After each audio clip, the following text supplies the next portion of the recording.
Chapter 1. The Theft and the Ranger. Emma Rose Whitmore's hands trembled as she pressed her back against the rough bark of the old oak tree, her heart hammering against her ribs like a wild bird trapped in a cage. Through the pre-dawn darkness, she watched the shadowy figures moving through her corral with practiced efficiency, their voices carrying on the still air in hushed, urgent whispers. "Easy now, you beauty," one of the thieves crooned to her prize stallion Thunder. The magnificent black Mustang snorted and pawed the ground, his eyes rolling white with fear and fury. "None of that now. You're coming with us." Emma bit down hard on her lower lip to keep from crying out as they slipped halters over the heads of her 5 breeding horses, the only animals of value left on the Whitmore ranch. These horses represented her final chance to pay off the crushing debt that threatened to swallow everything her father had built. Without them, she would lose the ranch within the month. The leader of the group, a wiry man with a distinctive limp, gestured toward the barn. "Check for more stock, but be quick about it. We need to be gone before first light." Emma's breath caught. She recognized that voice.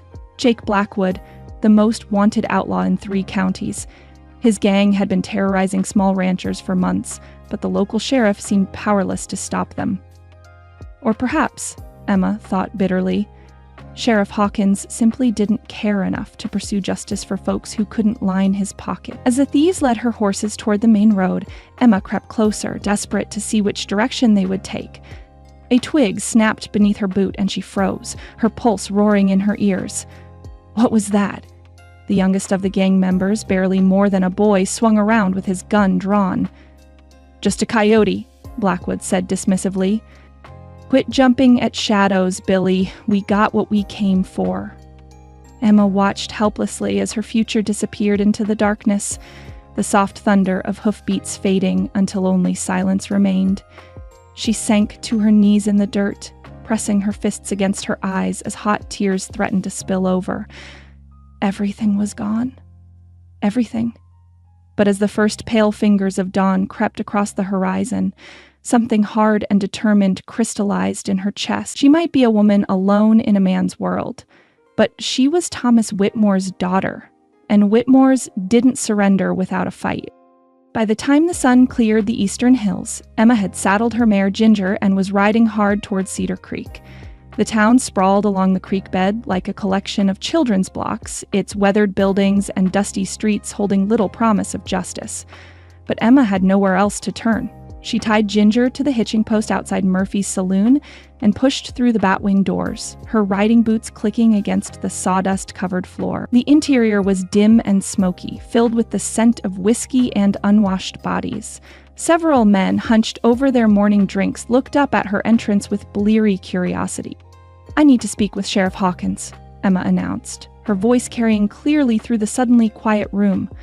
Murphy, the barrel-chested saloon keeper, wiped his hands on his stained apron.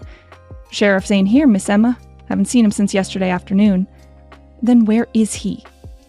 Emma's patience, already worn thin by the morning's events, began to fray around the edges. Probably sleeping off a bottle at Rosie's place, called out Tom Bradley, a local rancher who'd lost his own stock to rustlers the month before. That's where he spends most of his time these days. Emma's cheeks burned with frustration and embarrassment. She should have known better than to expect help from Hawkins. The man was more interested in collecting bribes than enforcing the law. "The Blackwood gang hit my place last night," she said, raising her voice so everyone in the saloon could hear. "They took my breeding stock, every last horse. If anyone has information about where they might have headed, I'll pay whatever I can afford." A uncomfortable silence settled over the room. These men knew what those horses meant to her, knew that losing them would spell the end of the Whitmore ranch, but they also knew the dangers of crossing Jake Blackwood. "Miss Emma," Murphy said gently, "you need to let this go. Blackwood's gang ain't the sort of men you want to tangle with. Maybe it's time you considered Malcolm Hendricks' offer for your land." Emma's spine stiffened. Malcolm Hendricks had been circling her property like a vulture ever since her father's death, making increasingly aggressive offers to buy her out. The thought of surrendering to that pompous cattle baron made her stomach turn. "I'll see my ranch burned to the ground before I sell it to Hendricks," she said, her green eyes flashing with defiance. "That can be arranged." The voice came from the shadows near the back of the room, low and gravelly, with an edge that made every man in the saloon tense. Emma turned to see a tall figure rise from a corner table, his movements fluid and controlled despite his obvious fatigue. The stranger stepped into the weak light filtering through the dirty windows, and Emma's breath caught. He was tall, well over 6 feet, with broad shoulders that strained against a faded blue shirt. Dark hair fell across his forehead in unruly waves, and his steel-gray eyes held a weariness that spoke of too many hard miles and harder choices. A silver star gleamed on his leather vest. "Texas Ranger," someone whispered, and the saloon fell silent as a tomb. Emma found her voice first. "Are you here about the Blackwood gang?"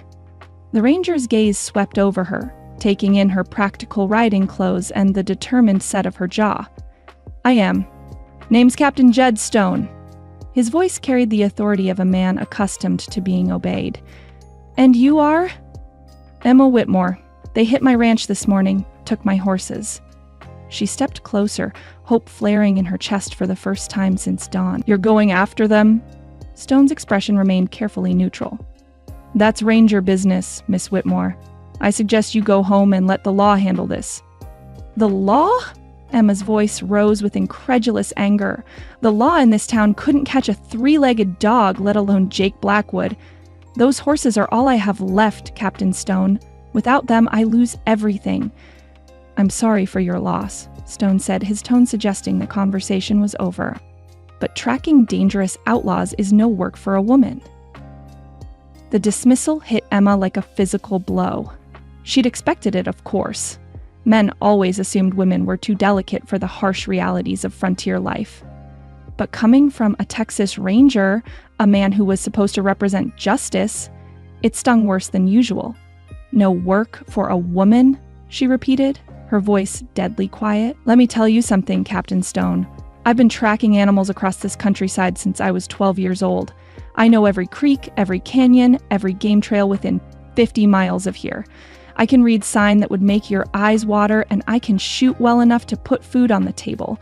But most importantly, I know the Blackwood gang's habits because I've been watching them for months, waiting for Sheriff Hawkins to do something about them." Stone's eyebrows rose slightly. "You've been watching them. They hit the Morrison place 2 months ago, the Bradley Ranch last month, and the Schmidt Farm 3 weeks back. Each time, they've taken the stock north toward the hill country.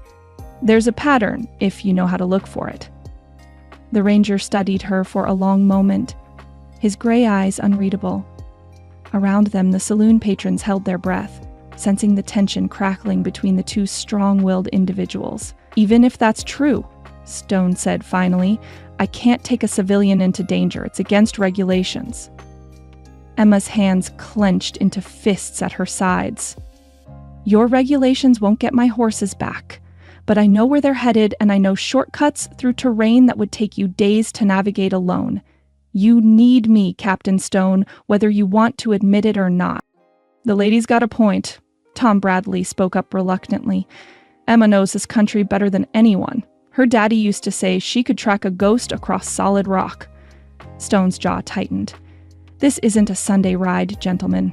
The Blackwood gang has killed 3 men in the past 2 months. They won't hesitate to put a bullet in anyone who gets in their way." "Then we'd better make sure we get them before they get us," Emma said, meeting his steely gaze without flinching. "I'm going after my horses with or without your help, Captain, but I'd rather have a Texas Ranger watching my back than face them alone." The silence stretched between them, heavy with unspoken challenges.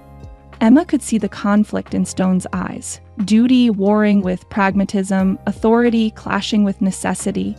She held her breath, knowing that her entire future hung on his next words. Finally, Stone sighed and rubbed his forehead with one hand. "Against my better judgment," he muttered. "But if you're coming with me, you follow my orders without question. At the first sign of trouble, you do exactly what I tell you, when I tell you. Is that understood?" Emma's heart leaped with triumph, but she kept her expression carefully composed. "Understood." And if you slow me down or put yourself in unnecessary danger, I'll tie you to the nearest tree and leave you there while I finish this alone. That won't be necessary." Stone studied her for another moment, then nodded curtly. "We leave in an hour. Bring whatever supplies you need for 3 days on the trail. And Miss Whitmore?" His voice carried a warning that made her pulse quicken. "Don't make me regret this decision." As Emma turned to leave the saloon, she caught sight of Malcolm Hendricks entering through the back door. The cattle baron's pale eyes fixed on her with calculating interest, and his thin lips curved in what might have been a smile. Something cold slithered down Emma's spine, but she lifted her chin and walked past him without acknowledgement. Outside, the morning sun felt warm on her face, and for the first time since watching her horses disappear into the darkness, Emma allowed herself to hope. She had an ally now, a reluctant one, perhaps, but a Texas Ranger nonetheless. The Blackwood gang might think they'd won, but they'd reckoned without Emma Whitmore's determination and Captain Jedstone's skill. As she untied Ginger from the hitching post, Emma caught a glimpse of Stone through the saloon window. He was studying a map spread across his table, his dark head bent in concentration. Something about his profile, the strong line of his jaw, the way his hair fell across his forehead, made her pulse flutter unexpectedly. She shook her head, annoyed with herself. This was no time for such foolishness. She had a ranch to save and horses to recover. Whatever else happened between her and the enigmatic ranger would have to wait. But as she rode toward home to gather her supplies, Emma couldn't shake the feeling that her life had just taken a turn she'd never expected. Captain Jed Stone was unlike any man she'd ever met, hard and dangerous, yet somehow compelling. Working with him to track the Blackwood gang would test every skill she possessed and challenge her in ways she couldn't yet imagine.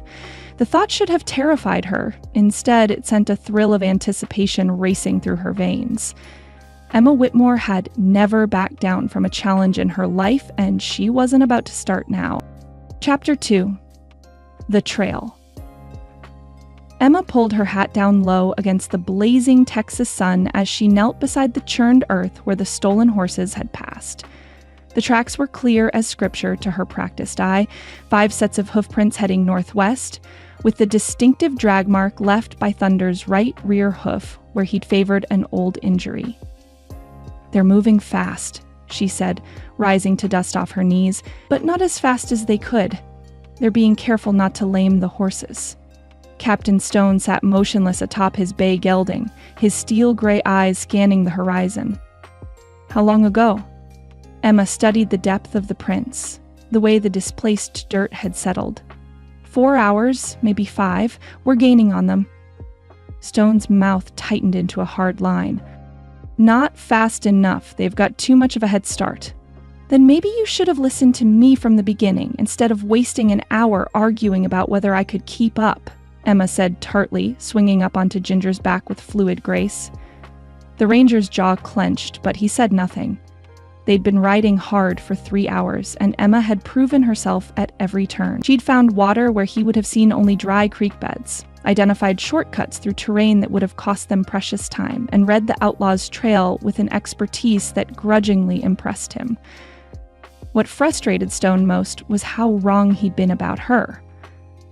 Emma Whitmore wasn't some pampered rancher's daughter playing at being tough. She rode like she'd been born in the saddle, never complained about the punishing pace, and possessed an intimate knowledge of the countryside that came from years of hard-won experience. The woman was also distractingly beautiful, though she seemed completely unaware of it. Tendrils of auburn hair had escaped her braid to curl around her face, and her green eyes sparkled with determination and intelligence. Even covered in trail dust, she looked like something out of a man's dreams. Stone cursed silently and forced his attention back to the matter at hand. He had no business noticing how the sun brought out golden highlights in her hair, or how her lips curved when she was concentrating on reading signs. This was a job, nothing more. "The trail splits here," Emma called out, reining in beside a rocky outcropping. 3 horses went north toward Devil's Canyon, 2 headed west. Stone studied the ground, confirming her assessment. "They're trying to confuse any pursuit." Standard outlaw tactics. Which way do we follow? West? The 2 horses that way include your stallion. I can see his distinctive print. Blackwood's too smart to split up his most valuable stock. Emma's eyes widened with surprise and something that might have been respect. You can read Thunder's track? I've been tracking men and animals for 15 years, Miss Whitmore. I may not know this country like you do, but I know how to follow a trail. A flush of embarrassment colored her cheeks. I didn't mean to imply... Forget it. Stone wheeled his horse toward the western trail. Let's move. They rode in silence for the next hour, following the clear trail across rolling grassland dotted with mesquite and prickly pear. The sun climbed higher, turning the air shimmering and thick. Emma's shirt clung to her back with perspiration, but she never slowed or complained. It was Emma who spotted the lone rider first. There, she said quietly, pointing toward a distant ridge. Someone's watching us. Stone pulled out his spyglass and studied the figure silhouetted against the sky. Young man, maybe 17 or 18, could be a gang scout. What do? We take him alive. He might know where Blackwood's holed up. Stone collapsed the spyglass and turned to Emma.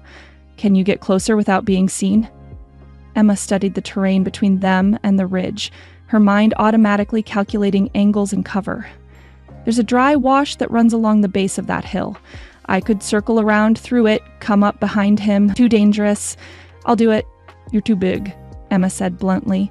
That wash is barely 4 feet deep in most places. You'd be spotted before you got halfway there, but I could make it. Stone's expression darkened. Absolutely not. I'm not sending a woman into danger while I sit here safe. This isn't about being a woman, Emma said, her voice sharp with frustration. It's about using the right person for the job. I'm smaller, I know how to move quietly, and I understand horse behavior. If that scout bolts, I'll have a better chance of turning his mount than you would. The logic was sound, and Stone knew it. But every instinct he possessed rebelled against the idea of putting Emma at risk. She was a civilian, for God's sake, and a woman besides. If something happened to her... I can do this, Captain, Emma said, more gently, reading the conflict in his face. Trust me.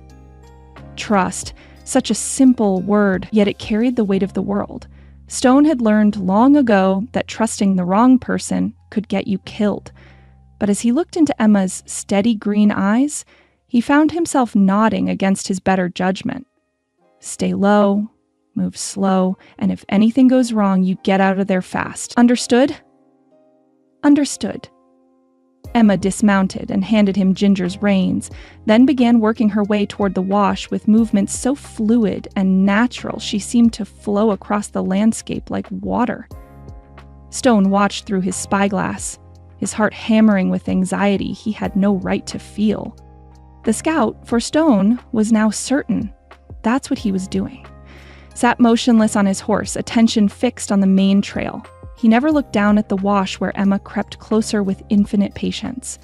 Stone found himself holding his breath as she reached the base of the ridge and began the careful climb upward. When Emma finally emerged from a cluster of boulders not 10 feet behind the unsuspecting scout, Stone felt a surge of admiration. The woman moved like smoke, silent and nearly invisible until she chose to reveal herself. "Don't move," Emma said quietly, her Colt steady in her hands. "Keep your hands where I can see them." The young man jerked in surprise, his horse shying nervously. For a moment, Stone thought the boy might try to run. Then Emma made a soft clicking sound with her tongue, and the horse's ears pricked forward with interest instead of alarm. "Easy, boy," she murmured, keeping her gun trained on the rider while somehow projecting calm authority that the horse recognized and responded to. "Nobody wants to hurt you, just settle down now." The horse stopped dancing and stood quietly, as if mesmerized by Emma's voice. The scout, seeing his avenue of escape cut off by his own mount's cooperation, slowly raised his hands. Stone spurred his bay up the ridge, leading Ginger behind him. By the time he reached them, Emma had the young outlaw disarmed and looking thoroughly demoralized. "Name's Billy Santos," the boy said in response to Stone's terse questions. "I ain't been with the gang long, I swear. This was only my second job." "Where's Blackwood headed?" Stone demanded. Billy's frightened eyes darted between the imposing ranger and the woman who'd captured him so effortlessly. I don't know. Honest, Jake don't tell us nothing except what we need to know. Emma stepped closer, her expression gentling. Billy, isn't it? You look like you could use a good meal and a safe place to sleep. How old are you, son? 17, Billy mumbled, suddenly looking even younger. 17. Emma's voice carried infinite compassion. What happened to your family? The boy's face crumpled. Pa died in the war. Ma took sick last winter, and there wasn't nobody left. Jake said I could ride with them, make some money. Stone watched Emma work with growing amazement. Where his harsh interrogation had produced only fear and defiance, her gentle approach was drawing out information the boy probably didn't even realize he was giving. Jake's not your friend, Billy, Emma said softly. Men like him use boys like you and throw them away when they become inconvenient. You don't have to follow that path. What else am I gonna do? Billy's voice cracked with desperation. I got no trade, no family, nothing. You're good with horses, Emma observed. I saw how you handled your mount. That's a skill that's always in demand on a ranch. Hope flickered in the boy's eyes before dying away. Who'd hire a known outlaw? Someone who believes in second chances, Emma said firmly. But first, you need to help us stop Jake before he hurts more innocent people. Where is he taking those horses? Billy was quiet for a long moment, internal struggle written across his young face. Finally, he sighed in defeat. There's a box canyon about 20 miles north of here. Got water and grass. Wall's too steep to climb. Jake uses it when he needs to lay low with stolen stock. Stone felt a surge of satisfaction. How many men does he have with him? 4, counting me. But I was supposed to watch for pursuit and meet them at Willow Creek tonight if the trail was clear. Then that's where we'll be waiting, Stone said coldly. Billy's face went white. You can't. Jake'll know I told you. He'll kill me for sure. No, he won't, Emma said with quiet conviction, because you're not going back to him. You're coming with us. Stone stared at her. Emma, we can't what? Leave a 17-year-old boy to face a killer's wrath? I won't do it, Captain. I won't have his blood on my hands. The set of her jaw told Stone that arguing would be futile. Besides, she was right. Sending the boy back to Blackwood would be tantamount to murder. He'll slow us down, Stone said finally. No, I won't, Billy said eagerly. I can help. I know all of Jake's habits, his favorite camping spots, everything. Emma smiled at the boy with genuine warmth. See, we've gained an ally. Stone wasn't convinced, but he found himself nodding. Something about Emma's faith in people made him want to believe the best was possible, even when experience suggested otherwise. They made good time toward Willow Creek, with Billy proving surprisingly helpful. The boy seemed to blossom under Emma's kindness and Stone's grudging acceptance, providing details about the gang's routines that would prove invaluable. It was late afternoon when they reached the creek crossing, and Stone immediately saw the problem. Recent rains had swollen the normally placid stream into a rushing torrent of muddy water and debris. We'll have to find another way across, Stone said, studying the churning current. There isn't time, Emma replied, dismounting to study the water more closely. Billy said Jake expects him by nightfall. If he doesn't show, they'll know something's wrong and move the horses. The water's too dangerous. One wrong step and you could be swept away. Emma turned to face him, her chin set at that stubborn angle he was beginning to recognize. I can make it. Ginger's a strong swimmer and I know how to handle river crossings. Absolutely not. Captain Stone?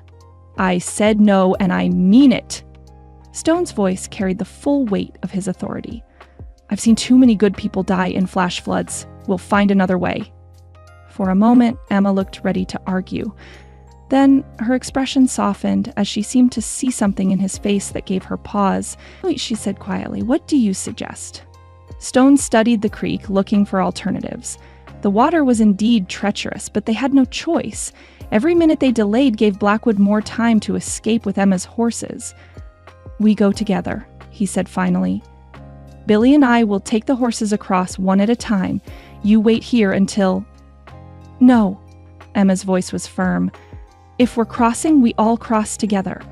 I won't be left behind like excess baggage, Stone wanted to argue, but the determined light in her eyes told him it would be useless.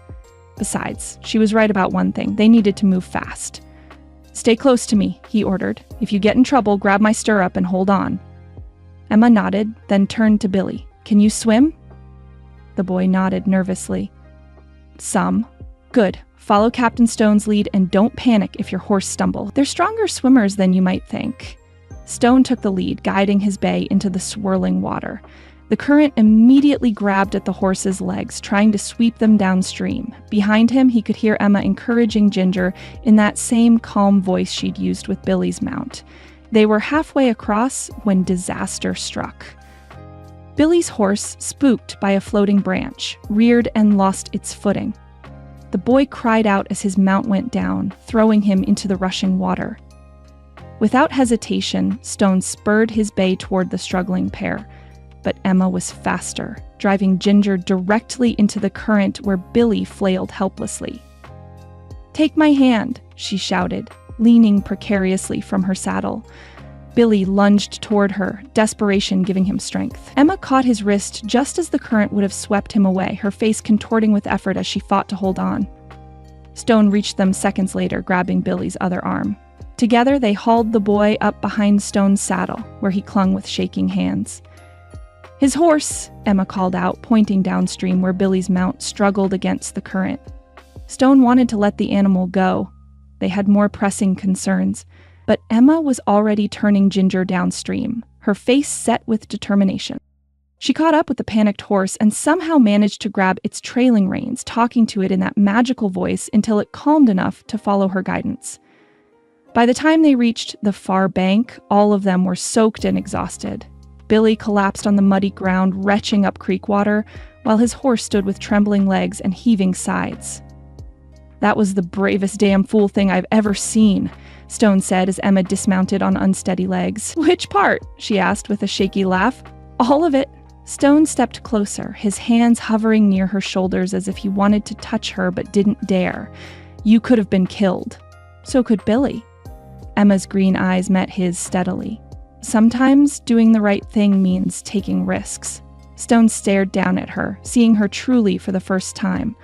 Mud streaked her face, her hair hung in wet tangles, and her clothes were plastered to her body. But her eyes blazed with fierce compassion and unwavering courage that took his breath away. This wasn't just a beautiful woman or even a skilled tracker. This was someone special, someone worth protecting, someone worth... Stone yanked his thoughts back from that dangerous precipice. He had no business thinking such things about Emma Whitmore. She deserved better than a broken-down ranger with too much blood on his hands and too many ghosts in his past.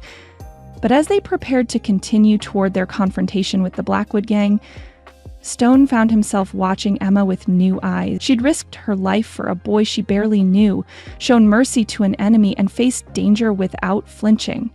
Whatever happened in the hours ahead, Stone knew one thing for certain. Emma Whitmore was unlike any woman he'd ever met, and keeping her safe had become more important to him than his own life. Chapter 3. Under the Stars. The small fire crackled softly in the gathering dusk, casting dancing shadows across the faces of the three travelers.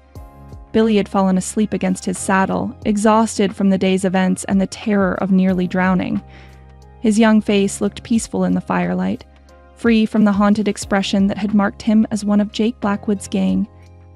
Emma sat across from Captain Stone, her knees drawn up to her chest as she stared into the flames. They'd made camp in a sheltered grove of cottonwoods beside a small spring, the perfect spot to rest the horses and wait for morning. Tomorrow they would intercept Blackwood at Willow Creek, but tonight felt suspended in time, as if the world beyond their small circle of light didn't exist. You did well today, Stone said quietly, his voice barely carrying over the soft sounds of the horses grazing nearby. With the boy, I mean. I've never seen anyone handle a situation like that. Emma glanced up, surprised by the admission. Billy's not a hardened criminal. He's just a scared kid who made bad choices because he saw no other options. Most lawmen would have seen him as nothing more than an outlaw. Most lawmen aren't women. Emma's lips curved in a small smile. We tend to look at the person behind the action. Stone studied her face in the firelight, noting the way her auburn hair caught the golden glow and how her green eyes seemed to hold depths he'd never noticed before. What made you that way? Most people become harder after losing everything, not softer. The question hung between them, more personal than anything they'd shared. Emma was quiet for so long that Stone thought she might not answer. Then she sighed and wrapped her arms around her knees. "My father," she said finally. "Thomas Whitmore was the strongest man I've ever known, but he never confused strength with cruelty. He taught me that true courage isn't about how hard you can hit. It's about how much you can care and still keep fighting." He sounds like a good man. He was. Emma's voice grew soft with memory. After my mother died when I was 10, he could have sent me away to live with relatives in the city. Instead, he kept me with him, taught me everything he knew about horses and ranching. He said I was his partner, not just his daughter. Stone felt something twist in his chest at the love evident in her voice. "How did you lose him?" "Pneumonia. 3 years ago. It took him so fast." Emma's voice trailed off, and she stared into the fire for a long moment. "I kept expecting him to walk through the door, complaining about some problem with the horses or worrying about the weather. Even now, sometimes I forget he's gone." "I'm sorry."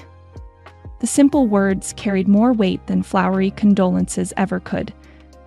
Emma looked up to find Stone watching her with an expression she couldn't quite read. Understanding, perhaps? Or recognition of shared pain? "What about you?" she asked. "What made you become a ranger?"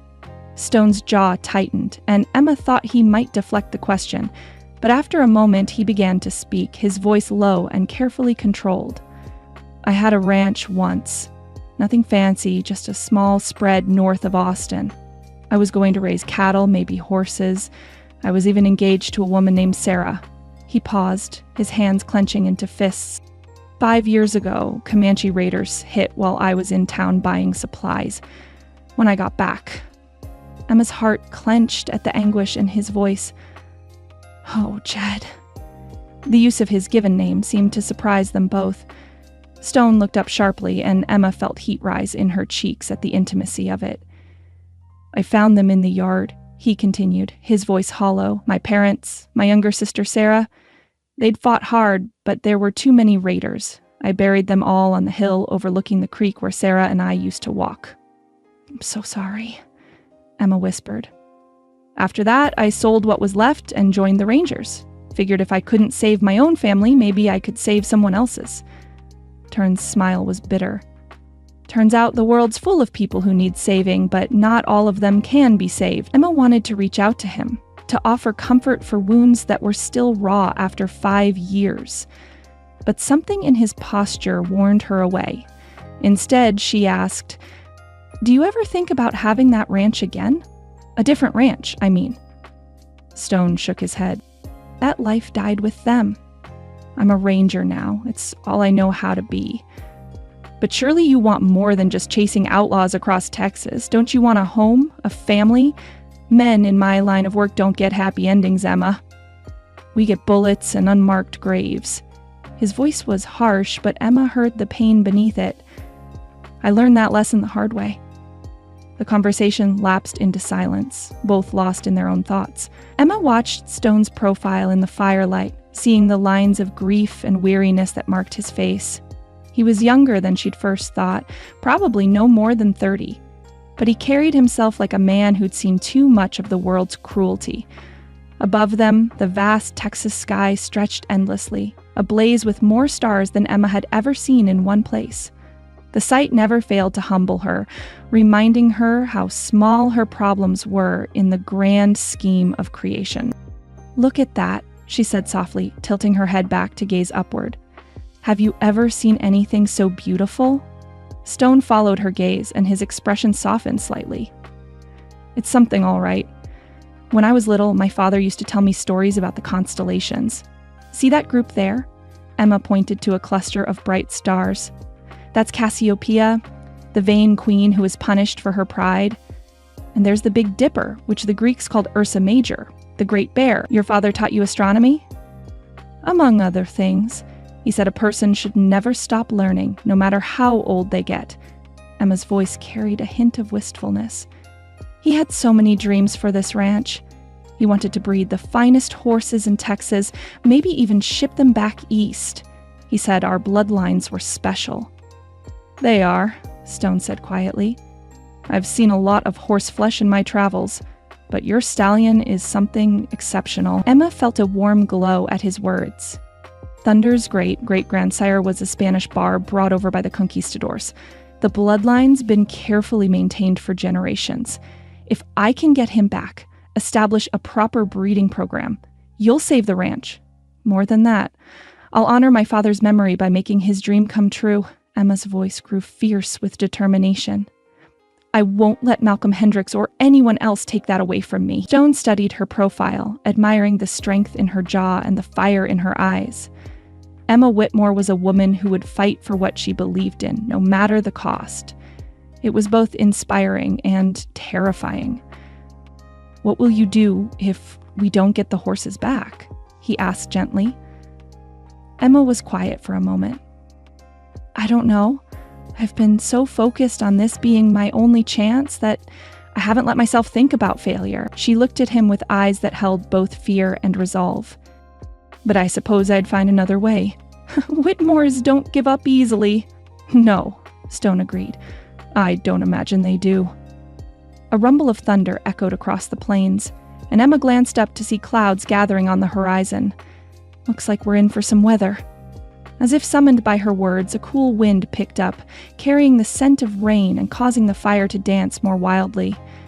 Billy stirred in his sleep, mumbling something incoherent before settling back into slumber. There is an old cabin about a mile east of here, Emma said, watching the approaching storm.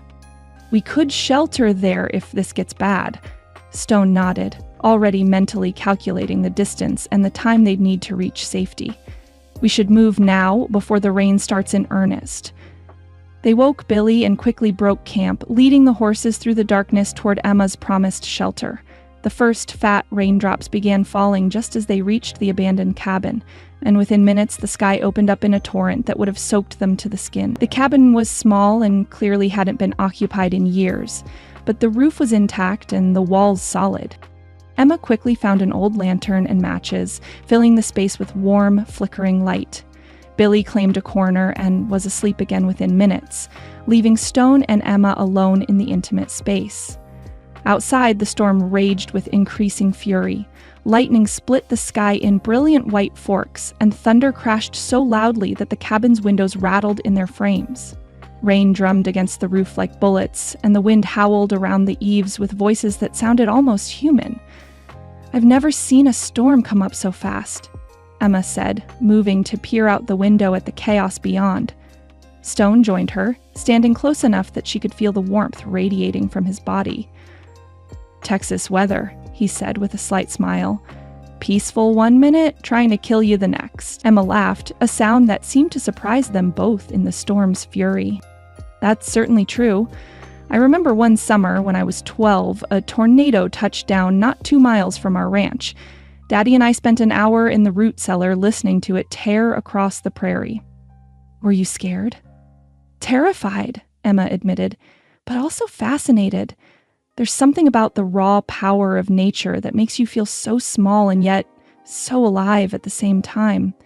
Stone nodded, understanding exactly what she meant. It puts things in perspective. They stood in comfortable silence, watching the storm paint the world in shades of silver and black. Emma was acutely aware of Stone's presence beside her, the solid strength of his frame and the subtle scent of leather and sage that seemed to cling to his clothes.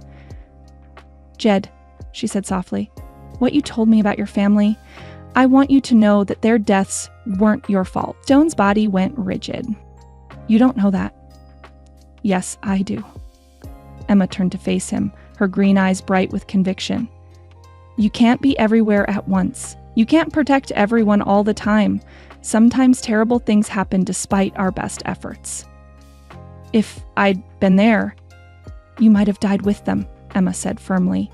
And then who would have brought justice to the men who killed them? Who would be here now, helping me get my horses back? Stone stared down at her, something raw and vulnerable flickering in his gray eyes. Emma, you spent 5 years punishing yourself for being human, she continued, her voice gentle but relentless. But healing isn't betraying their memory. Living isn't dishonoring their sacrifice. The words hit Stone like physical blows. For 5 years, he'd wrapped his guilt around himself like armor, using it to justify his isolation and his dangerous profession. But standing here in the lamplight, looking into Emma's compassionate eyes, he felt that armor beginning to crack. I don't know how to be anything else, he whispered. You don't have to figure it all out tonight, Emma said softly. But maybe you could try believing that you deserve happiness, that you deserve peace. Stone reached out slowly, his fingers barely brushing her cheek. Emma's breath caught at the touch, her heart beginning to race as she saw the longing in his eyes. Emma, he said again, her name a prayer on his lips. She stepped closer, drawn by something stronger than logic or caution. His hand cupped her face more fully, his thumb tracing the line of her cheekbone with infinite tenderness. I shouldn't, he said, even as his head began to lower toward hers. Neither should I, Emma whispered back, but I want to. Their lips met in a kiss that was gentle at first, hesitant and questioning, but as Emma's arms came up to encircle his neck, Stone deepened the kiss, pouring years of loneliness and longing into the contact. Emma responded with equal fervor, her heart pounding against her ribs as she tasted the promise of something she'd never dared hope for. The storm raged around them, but inside the cabin, time seemed suspended. Stone's hands tangled in Emma's hair, and she pressed closer to him, marveling at the strength in his arms and the way he held her as if she were infinitely precious. When they finally broke apart, both were breathing hard. Stone rested his forehead against hers, his eyes closed as if he were in pain. This is madness, he said hoarsely. Is it? Emma's voice was barely a whisper. Or is it the first sane thing either of us has done in years? Stone pulled back, his expression torn between desire and something that looked like fear. Emma, you don't understand. I'm not a man who can offer you a future. I'm not even sure I'll survive the next year, much less. I'm not asking for promises, Emma interrupted, though her heart ached at his words. I'm not asking for anything except this moment. But you deserve more.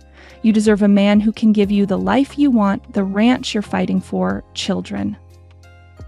That's not your decision to make, Emma said firmly. What I deserve, what I want, those are my choices.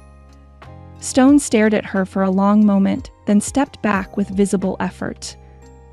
No, I won't do this to you. I won't let you throw away your chance at happiness for a broken-down ranger with nothing to offer. Emma felt tears prick her eyes, but she lifted her chin stubbornly. And I won't let you make that choice for me, but I understand. Her voice grew cool, professional. You're right, of course. We both have more important things to focus on. I need to save my ranch, and you have outlaws to catch. The distance she put between them was more than physical, and Stone felt it like a knife to the chest. But it was better this way. Emma deserved better than him, and the sooner they both accepted that, the safer she would be. We should get some rest, he said gruffly. Tomorrow's going to be a long day. Emma nodded, moving to claim a spot on the far side of the cabin. Good night, Captain Stone. The formal address stung, but Stone accepted it as necessary. Good night, Miss Whitmore. As Emma settled into her bedroll, she stared at the ceiling and listened to the storm slowly passing overhead. Her lips still tingled from Jed's kiss, and her heart ached with the knowledge that he was too honorable to pursue something that might bring them both happiness. But she understood his reasoning, even if she disagreed with it. They both had battles to fight, losses to avenge, dreams to pursue. Perhaps it was better to focus on those goals instead of the impossible attraction that sparked between them. Still, as sleep finally claimed her, Emma couldn't help but wonder what might have been if they'd met under different circumstances. If he'd been just a man and she just a woman, with no ghosts haunting their past and no desperate mission driving their future. Across the cabin, Stone lay awake staring at the dying embers of the lantern. Every instinct he possessed screamed at him to go to Emma, to hold her close and damn the consequences. But his conscience and his genuine care for her held him back. She was light and hope and everything good in the world. He was darkness and violence and death. The kiss they'd shared was a glimpse of paradise, but paradise wasn't meant for men like him. Tomorrow they would face the Blackwood Gate. Tomorrow he would do his job and help Emma recover her horses, and then he would ride away, leaving her to build the life she deserved with someone worthy of her love. It was the right thing to do, the noble thing. So why did it feel like it was killing him? Chapter 4. The Betrayal. Emma's heart hammered against her ribs as she crouched behind the rocky outcropping, studying the hidden canyon spread out below them. There, grazing peacefully in the lush grass beside a small stream, were her 5 stolen horses. Thunder stood apart from the others, his magnificent black coat gleaming in the morning sun as he lifted his head to test the wind. "There they are," she whispered to Captain Stone, who lay flat on his belly beside her, spyglass trained on the camp below. "I count 4 men," Stone murmured, his voice barely audible. "Blackwood's there by the fire, and I can see 2 others near the horses. The 4th is keeping watch from that ledge on the far side." Emma studied the layout with a tracker's eye, noting the narrow entrance to the box canyon and the steep walls that made escape nearly impossible once inside. "It's a perfect natural corral. No wonder they use it for hiding stolen stock." "Too perfect," Stone said grimly. "I'm one way in, one way out. If this goes wrong, we'll be trapped." Behind them, Billy Santos shifted nervously among the rocks where they'd positioned him with the horses. The boy had proven his worth during the night, leading them to this hidden stronghold through treacherous terrain that would have taken Stone hours to navigate alone. "What's the plan?" Emma asked, checking her colt for the 10th time. Stone closed the spyglass and turned to face her, his steel-gray eyes serious. "Billy and I go down through the main entrance nice and easy. They'll expect him to be reporting back from his scouting mission. Once we're close enough, we take them." "What about me?" "You stay here with the rifles. If shooting starts, you cover our retreat." Emma's green eyes flashed with indignation. "Those are my horses down there, Captain. I'm not staying behind like some helpless—" "You're staying because I need someone I trust watching our backs," Stone interrupted firmly. "This isn't about your capabilities, Emma. It's about tactics." The use of her first name, spoken in his low, rough voice, sent an unwelcome thrill through her. Despite everything that had passed between them in the cabin last night, or perhaps because of it, the formal distance they'd maintained all morning felt forced and painful. "All right," she said finally, "but if you get yourself killed down there, I'm coming after you." Something flickered in Stone's eyes, surprise perhaps, or pleasure at her concern. "I'll keep that in mind." He turned to Billy, who was pale but determined. "Remember, act natural. You're just reporting that the trail was clear. Don't do anything to alert them until I give the signal." Billy nodded, swallowing hard. "What if they don't believe me?" "Then we improvise," Stone said grimly. He checked his weapons one final time, then looked back at Emma. "Give us 10 minutes to get into position. If you hear shooting, I know what to do." Their eyes held for a moment longer than necessary, and Emma felt the weight of all the words they couldn't say. Then Stone was moving, ghosting down the rocky slope with Billy close behind, both men keeping to the shadows and patches of scrub brush. Emma settled herself behind the largest boulder and trained her rifle on the camp below. From this vantage point, she could see the entire canyon floor and the narrow entrance where Stone and Billy would appear. Her palms were slick with sweat despite the cool morning air. Minutes crawled by with agonizing slowness. Emma watched Stone and Billy work their way down the treacherous path, her heart in her throat every time loose rock shifted beneath their feet. One wrong step, one careless sound, and the whole plan would collapse. Finally, they reached the canyon floor. Billy straightened his shoulders and walked boldly toward the camp, his voice carrying clearly in the still air. "Jake! Made it back safe. Trail's clear as promised." Jake Blackwood looked up from the fire where he'd been cooking breakfast, his weathered face breaking into a grin. "Good man, Billy. I was starting to worry." He gestured toward the coffee pot. Pour yourself some and tell us what you saw." Emma held her breath as Billy approached the fire, Stone moving like a shadow along the canyon wall behind him. Everything was going according to plan. In another minute, they'd have the drop on the outlaws. Then disaster struck from an unexpected quarter. "Well, well," a familiar voice drawled from the canyon entrance behind Stone. "What have we here?" Emma's blood turned to ice as Malcolm Hendricks stepped into view, flanked by 2 of his hired guns. The cattle baron was impeccably dressed despite the early hour, his silver hair gleaming beneath his expensive hat. But it was the cold satisfaction in his pale blue eyes that made Emma's stomach clench with dread. Stone spun toward the new threat, his hand flashing to his gun, but Hendricks's men were ready for him. The sharp crack of rifle fire echoed off the canyon walls, and Stone stumbled, clutching his left shoulder as blood seeped between his fingers. "Drop it, Ranger," Hendricks commanded pleasantly, "unless you'd prefer to join your ancestors right here and now." Stone's jaw clenched, but he let his Colt fall to the dirt. Around the camp, Blackwood's men had drawn their weapons, all pointing at the wounded lawman. "Well, I'll be damned," Blackwood said, his voice filled with admiration. "Malcolm Hendricks himself, come calling, and he's brought us a Texas Ranger all wrapped up with a bow." Emma's mind reeled as the implications hit her. Hendricks and the Blackwood gang were working together. The cattle baron hadn't just been opportunistically buying stolen horses, he'd been orchestrating the thefts himself. "Actually, Jake, I believe there are more guests to our little party," Hendricks said, his cold gaze sweeping the canyon rim. "Miss Emma Whitmore, I know you're up there. Why don't you come down and join us? Unless, of course, you'd prefer to watch Captain Stone bleed to death from a comfortable distance." Emma's hands tightened on her rifle. From her position, she might be able to pick off 1 or 2 of them, but not all. And Stone was already wounded, trapped in the open with nowhere to take cover. "I'm waiting, Miss Whitmore," Hendricks called out, his voice echoing off the stone walls. "My patience has limits, and the good captain's shoulder wound needs attention." With bitter resignation, Emma rose from behind the boulder and began the treacherous climb down into the canyon. Every step felt like a descent into hell, but she couldn't abandon Stone to face this alone.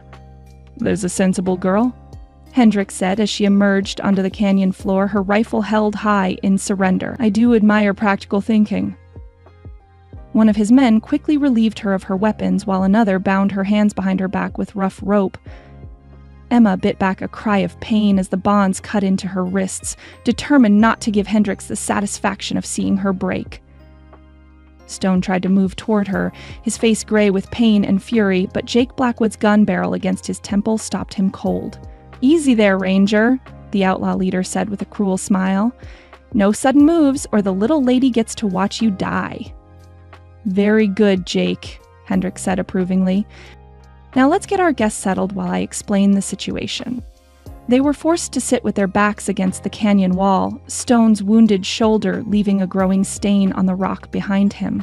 Billy Santos stood frozen by the dying campfire, his young face pale with shock and confusion. "I don't understand," the boy stammered. "Mr. Hendricks, what are you doing here? I thought—" "You thought many things, my boy, most of them incorrect," Hendricks said smoothly. He settled himself on a convenient boulder, looking for all the world like a gentleman taking tea instead of a criminal mastermind. "Allow me to enlighten you all about the true situation." Emma's heart sank as the pieces fell into place. "You've been behind the rustling all along. The attacks on the small ranchers, the stolen horses, it was all you. Clever girl, yes. I've been conducting something of a campaign to consolidate the best ranch land in the territory. Amazing how quickly people become willing to sell when their livelihood keeps disappearing." "You bastard," Stone growled, his voice tight with pain. "How many families have you destroyed?" Hendricks shrugged elegantly. "Progress requires sacrifice, Captain. I'm building an empire that will span half of Texas. A few struggling homesteaders are hardly worth considering in such grand schemes." "And Sheriff Hawkins?" Emma asked, though she already knew the answer. "Hawkins understands the value of cooperation. He's been quite helpful in ensuring that investigations into these unfortunate rustling incidents go nowhere. Emma felt sick. The corruption ran deeper than she'd imagined, reaching into the very heart of what should have been justice and law. "What I don't understand," she said, fighting to keep her voice steady, "is why you'd risk exposing yourself by coming here personally." Hendrick's pale eyes gleamed with satisfaction. "Because, my dear Ms. Whitmore, you've become something of a problem. Your stubborn refusal to accept my generous offers for your land has forced me to take more direct action. My father would never have sold to you, and neither will I.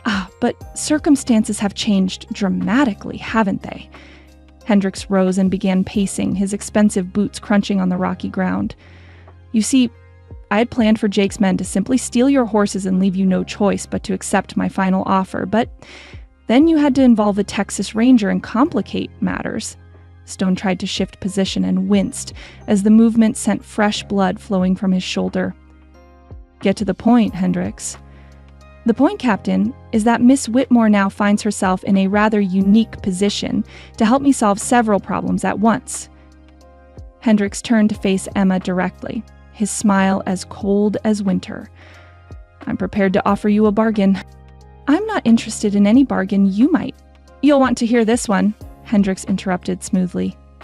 "You see, I have something you want. Your horses, obviously. But I also have something else of value." He gestured, and one of his men disappeared through a crack in the canyon wall that Emma hadn't noticed before.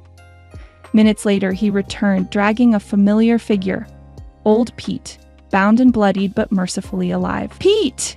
Emma cried out, struggling against her bonds. The elderly ranch hand raised his head with effort, his kind brown eyes finding hers across the camp. "Miss Emma, I'm sorry. They came to the ranch after you left, looking for information. I didn't tell them nothing, but—" "Enough," Hendricks snapped. "Now, Miss Whitmore, let me explain your options.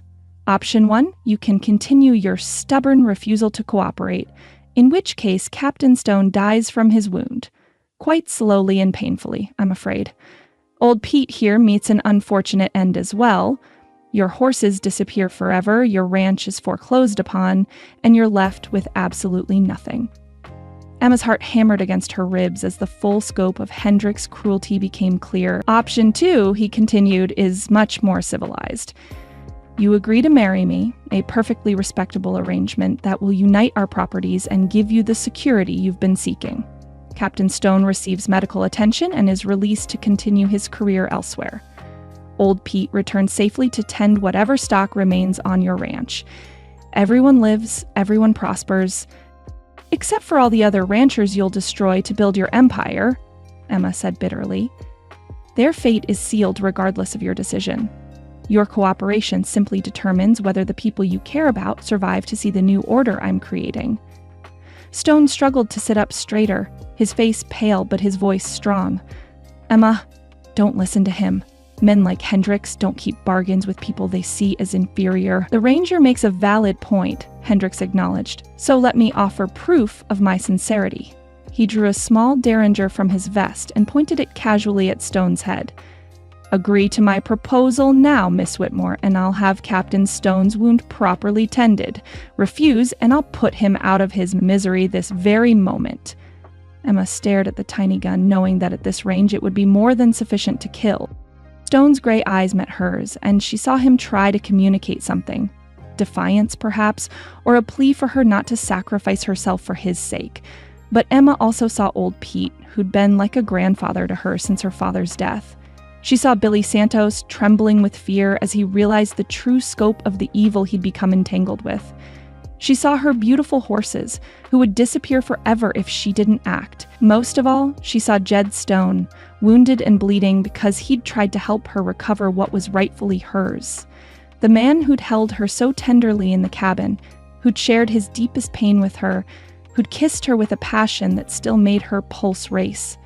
She couldn't let him die, not for her pride, not for her principles, not even for her father's memory. "All right," she said quietly. "I accept your proposal." "Emma, no!"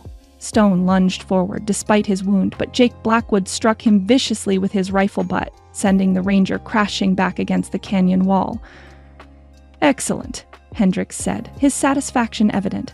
I knew you were a sensible woman beneath all that stubborn independence. Jake, see that Captain Stone's wound is cleaned and bandaged. We wouldn't want him dying on us now, would we?" As Blackwood grudgingly began tending to Stone's injury, Hendricks approached Emma with that cold smile still playing about his lips. "You've made the right choice, my dear. In time, you'll come to appreciate the advantages of being Mrs. Malcolm Hendricks. Wealth, position, security, everything a woman could desire. Except freedom," Emma said, her voice hollow. "Freedom is overrated," Hendricks replied dismissively. "Order and prosperity are far more valuable. You'll understand that once we're properly wed." Emma closed her eyes, feeling as if her soul was being torn in half. She'd saved the lives of the people she cared about. But at what cost? Her father's dream, her independence, her chance at the kind of love she'd glimpsed in Stone's arms, all of it sacrificed to a man who saw her as nothing more than a means to an end. Behind her closed lids, she could still see the anguish in Stone's face when she'd accepted Hendricks' proposal.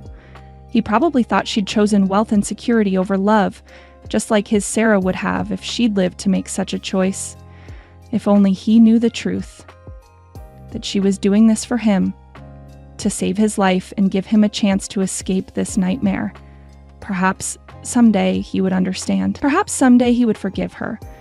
But as Hendricks began making plans for their immediate departure to his ranch, Emma feared that someday would never come.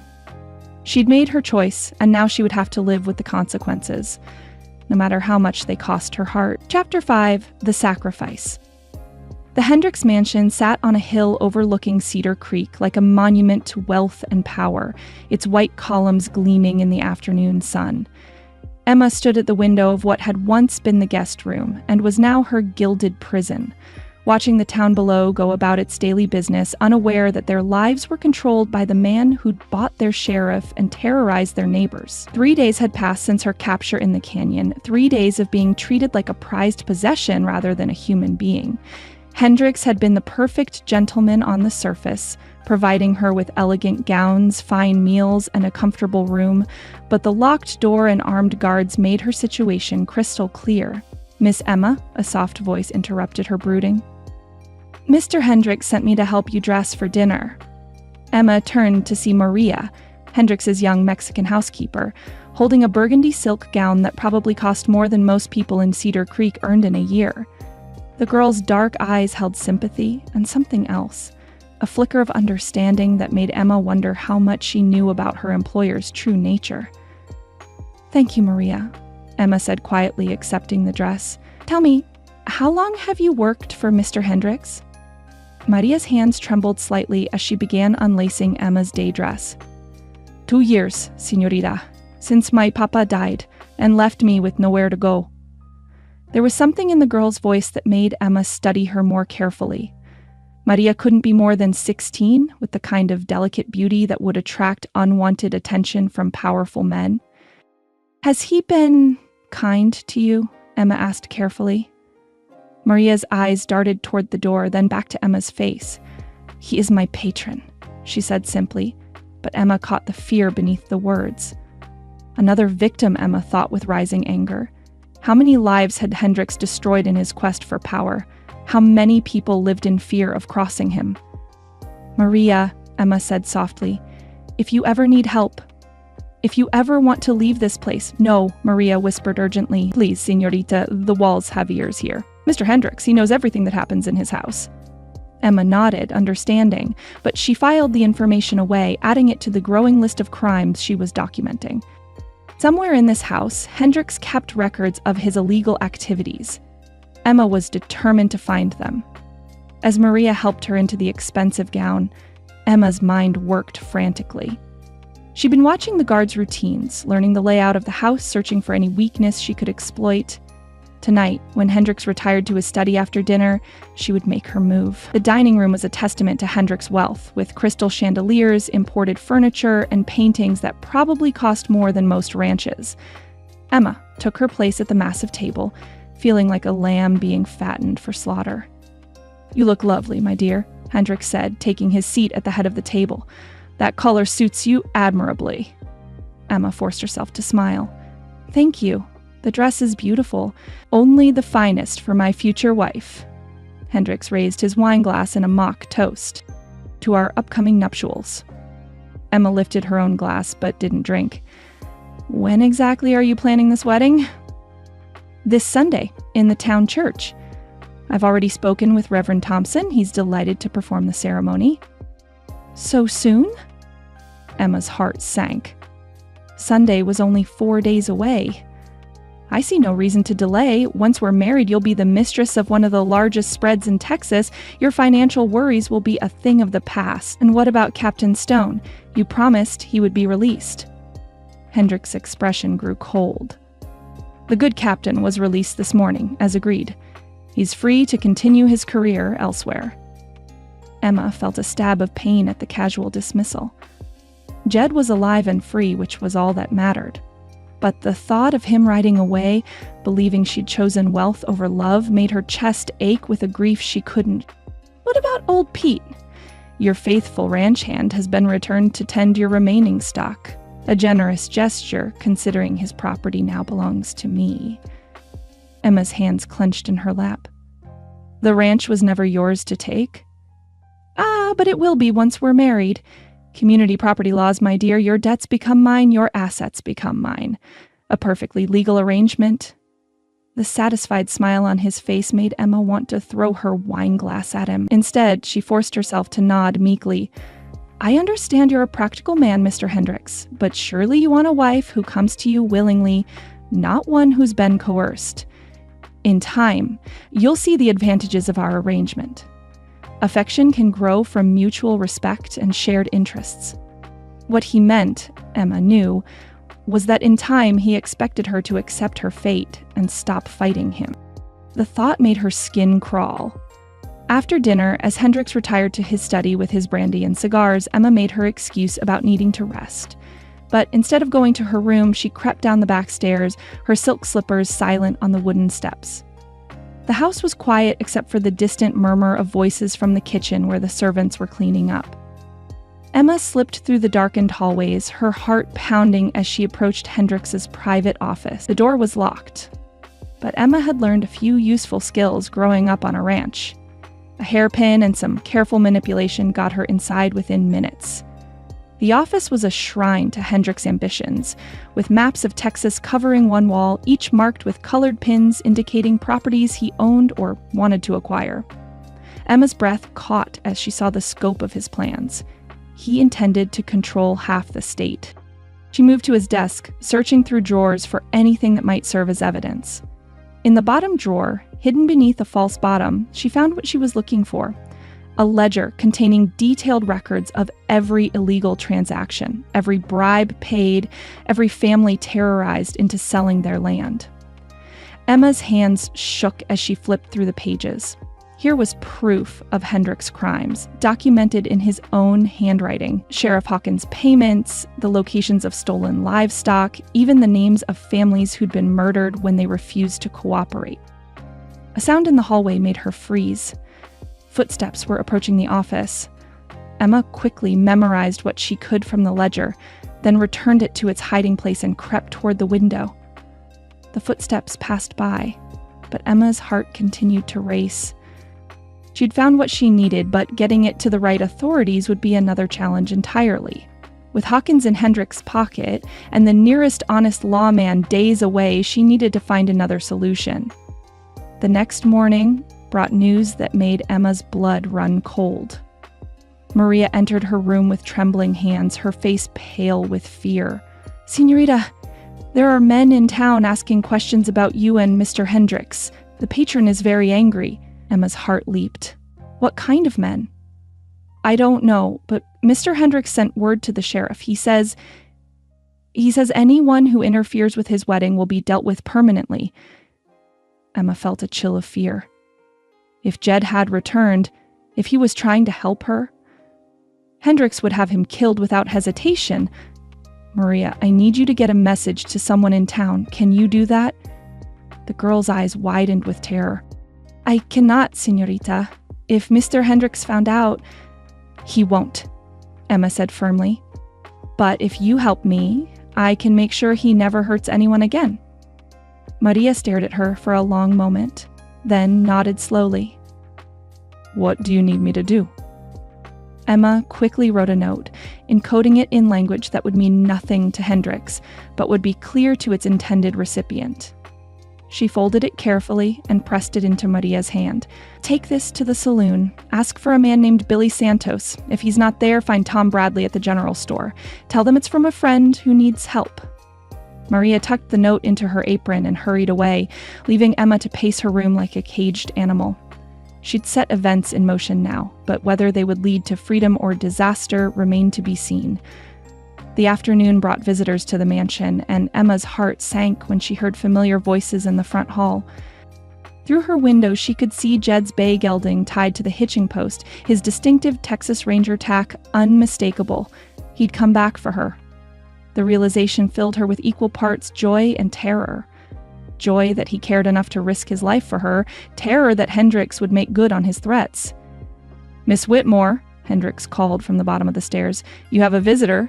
Do join us in the parlor." Emma's hands shook as she smoothed her hair and checked her appearance in the mirror. She had to convince Jed to leave, had to make him believe she didn't want his help. It was the only way to keep him alive. The parlor was a battlefield of polite conversation and underlying tension. Jed stood near the fireplace, his left arm still in a sling from his shoulder wound, his steel gray eyes burning with barely controlled fury. Sheriff Hawkins lounged in a chair nearby, his hand resting casually on his gun butt. "Captain Stone," Emma said, her voice carefully neutral, "I wasn't expecting you." Jed's gaze swept over her, taking in the expensive gown, the elegant surroundings, the way she held herself like a lady of leisure. What he saw seemed to confirm his worst fears. "I came to make sure you were all right," he said, his voice rough with emotion. Apparently, I needn't have worried. Emma felt each word like a physical blow, but she kept her expression composed. "As you can see, I'm perfectly fine. Mr. Hendricks has been very kind to me." "Kind." Jed repeated the word like it tasted bitter. "Is that what you call it?" "Gentleman." Hendricks interjected smoothly. "Perhaps we should discuss this matter privately." "Miss Whitmore, my dear, would you excuse us?" "No," Emma said quickly. "I think I should hear whatever Captain Stone has to say." Jed's jaw tightened. "What I have to say is simple. I came to offer you a choice, Emma. You can come with me now, or you can stay here and become Mrs. Malcolm Hendricks, but I want to hear you say it. I want to hear you tell me which life you're choosing." The moment stretched between them, heavy with unspoken emotions. Emma could see the pain in Jed's eyes, the desperate hope he was trying to hide. She longed to throw herself into his arms, to tell him the truth about her sacrifice, but she could also see Hawkins' hand on his gun, could feel Hendricks' cold satisfaction radiating from across the room. One wrong word, one sign that she was being coerced, and Jed would end up dead.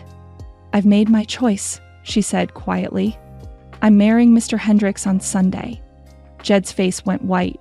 "Just like that, after everything we shared, everything we felt?" "What we felt was attraction, nothing more," Emma lied, hating herself for every word. "Mr. Hendricks can offer me security, a future. What could you offer me, Captain? A life of following you from town to town, never knowing if you'd come home alive?"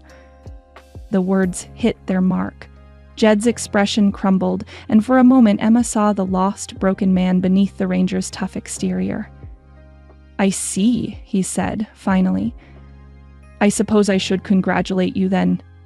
You found yourself a rich husband. That's what you wanted all along, isn't it?" Emma felt tears threaten, but she blinked them back. "I want stability. I want a home where I don't have to worry about losing everything I care about. And love?"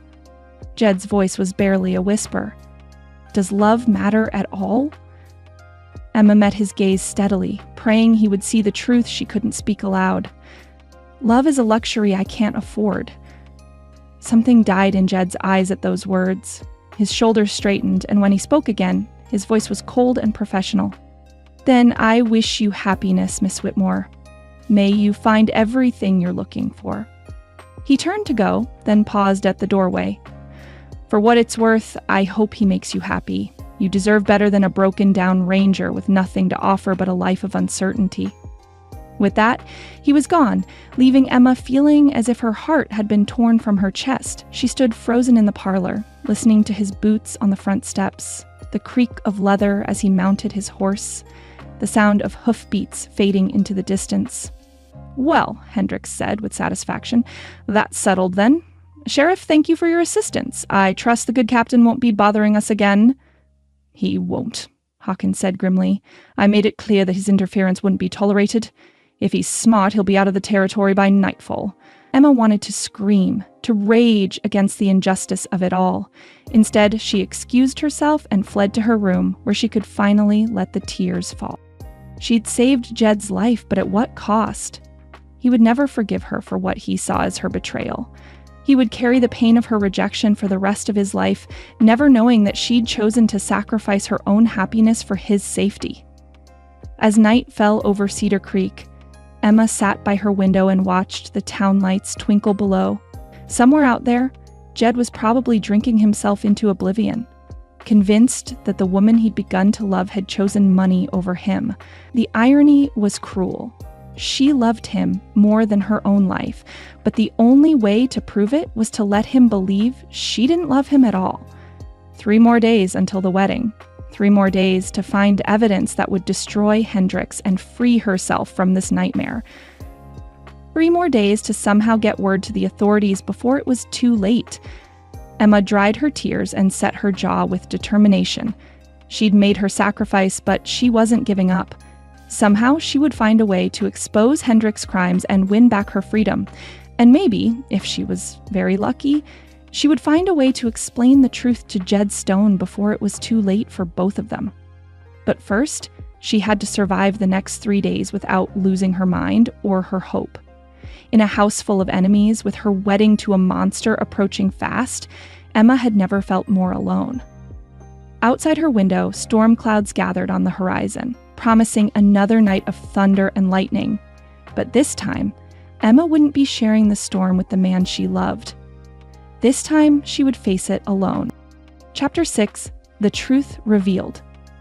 The whiskey burned as it went down, but not nearly enough to numb the pain in Jed Stone's chest. He sat hunched over the bar in Murphy's Saloon in Millerville, 30 miles from Cedar Creek, staring into the amber liquid as if it held answers to questions he couldn't bear to ask. 3 days had passed since Emma's rejection, 3 days of riding hard and drinking harder, trying to outrun the memory of her voice saying love was a luxury she couldn't afford. The words echoed in his mind like a curse, confirming every bitter lesson life had taught him about trusting his heart to a woman. "Another," he said hoarsely, sliding his empty glass across the scarred wooden bar. The bartender, a grizzled man named Murphy, no relation to the saloon keeper in Cedar Creek, gave him a concerned look. "Don't you think you've had enough, mister? Been nursing that bottle for 2 days straight?" "I'll tell you when I've had enough," Jed growled, his hand instinctively moving toward his gun. Murphy raised his hands peacefully and poured another shot. The few other patrons in the dim saloon kept their distance, recognizing the dangerous mood of a man with nothing left to lose. Jed had turned in his ranger badge that morning, unable to face the thought of continuing in a job that had cost him everything he'd ever cared about. Captain Morrison had tried to talk him out of it, but Jed's mind was made up. He was through being a lawman, through trying to save people who didn't want to be saved. "Senor Stone?" The tentative voice came from behind him. Jed turned on his bar stool to see an elderly Mexican man standing in the doorway, hat in hand, his weathered face creased with worry. "Old Pete?" Jed blinked, wondering if the whiskey was making him hallucinate. "What the hell are you doing here?" Pete hurried forward, his eyes darting nervously around the saloon. "I've been looking for you for 2 days, senor. Maria, she told me you might be here." "Maria?" Jed's befuddled brain struggled to place the name. "The girl who works for Senor Hendricks. She got word to me that you had left town." Pete's voice dropped to an urgent whisper. "Senor, we need to talk. About Miss Emma." The name hit Jed like a physical blow. "I don't want to hear about Emma. She made her choice." "No, senor, you don't understand. She didn't choose.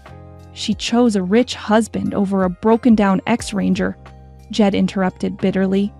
"I was there, Pete. I heard her say it."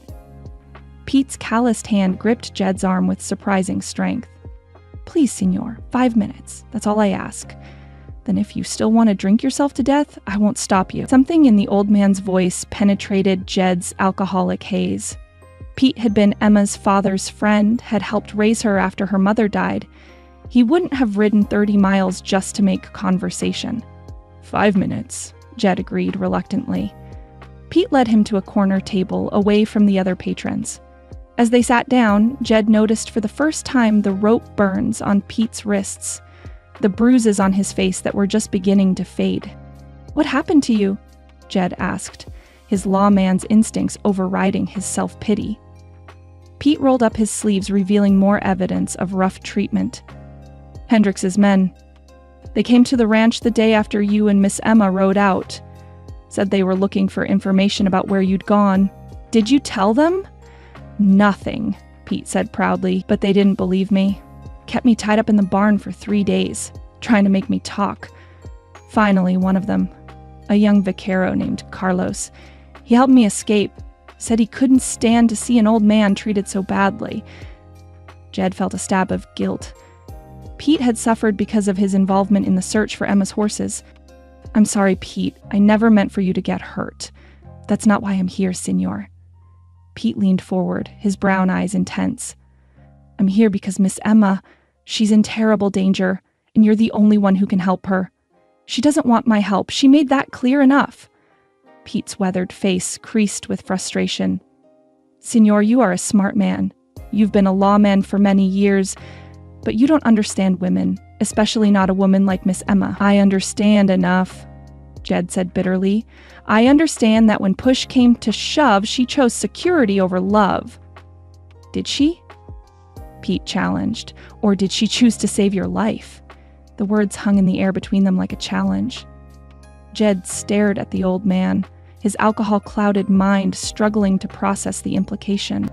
"What are you talking about?" Pete glanced around the saloon, then leaned closer. "Maria, she heard everything. Hendrix, he didn't just threaten Miss Emma, he threatened to kill you if she didn't agree to marry him. And me too." The room seemed to tilt around Jed. "That's impossible. She never said—" "What could she say? You think Hendrix would have let her explain with his men standing right there, with Sheriff Hawkins ready to put a bullet in you the moment she opened her mouth?" Jed's hand gripped his whiskey glass so hard his knuckles went white. "You're saying she sacrificed herself to save me?" "I'm saying Miss Emma loves you more than her own life," Pete said simply. "And right now, she's trapped in that house with a man who means to destroy her completely." The whiskey turned to acid in Jed's stomach. He thought back to that scene in Hendrix's parlor, tried to remember Emma's exact words, her expression. Had there been something in her eyes, some message he'd been too hurt and angry to see? "Tell me everything," he said hoarsely. Pete's story unfolded like a nightmare. Hendrix's systematic campaign to drive small ranchers off their land, his partnership with the Blackwood Gang, his corruption of local law enforcement. But it was the details about Emma's captivity that made Jed's blood run cold. "She's not just sitting there waiting to be rescued," Pete said with obvious pride. "Maria says she's been searching through Hendrix's private papers looking for evidence of his crimes. She found his ledger, the one where he keeps records of all his illegal dealings." "Evidence," Jed repeated, his mind beginning to clear despite the whiskey. "What's she planning to do with it?" "There's a territorial governor coming to Cedar Creek for Founders Day next week. Miss Emma, she was hoping to get the evidence to him somehow. But Hendrix, he suspects something. Maria heard him telling his men to watch Miss Emma more closely." Jed's heart began to race. "When is the wedding supposed to take place?" Pete's face went pale. "That's the worst part, Signor. It was supposed to be Sunday, but Hendrix moved it up. The wedding is tomorrow, Founders Day. He's going to marry her right before the governor arrives. Make it look like a celebration." "Tomorrow?" Jed shot to his feet, the chair scraping loudly against the wooden floor. "Why didn't you tell me this first?" "Because I needed you to understand why she did what she did," Pete said simply.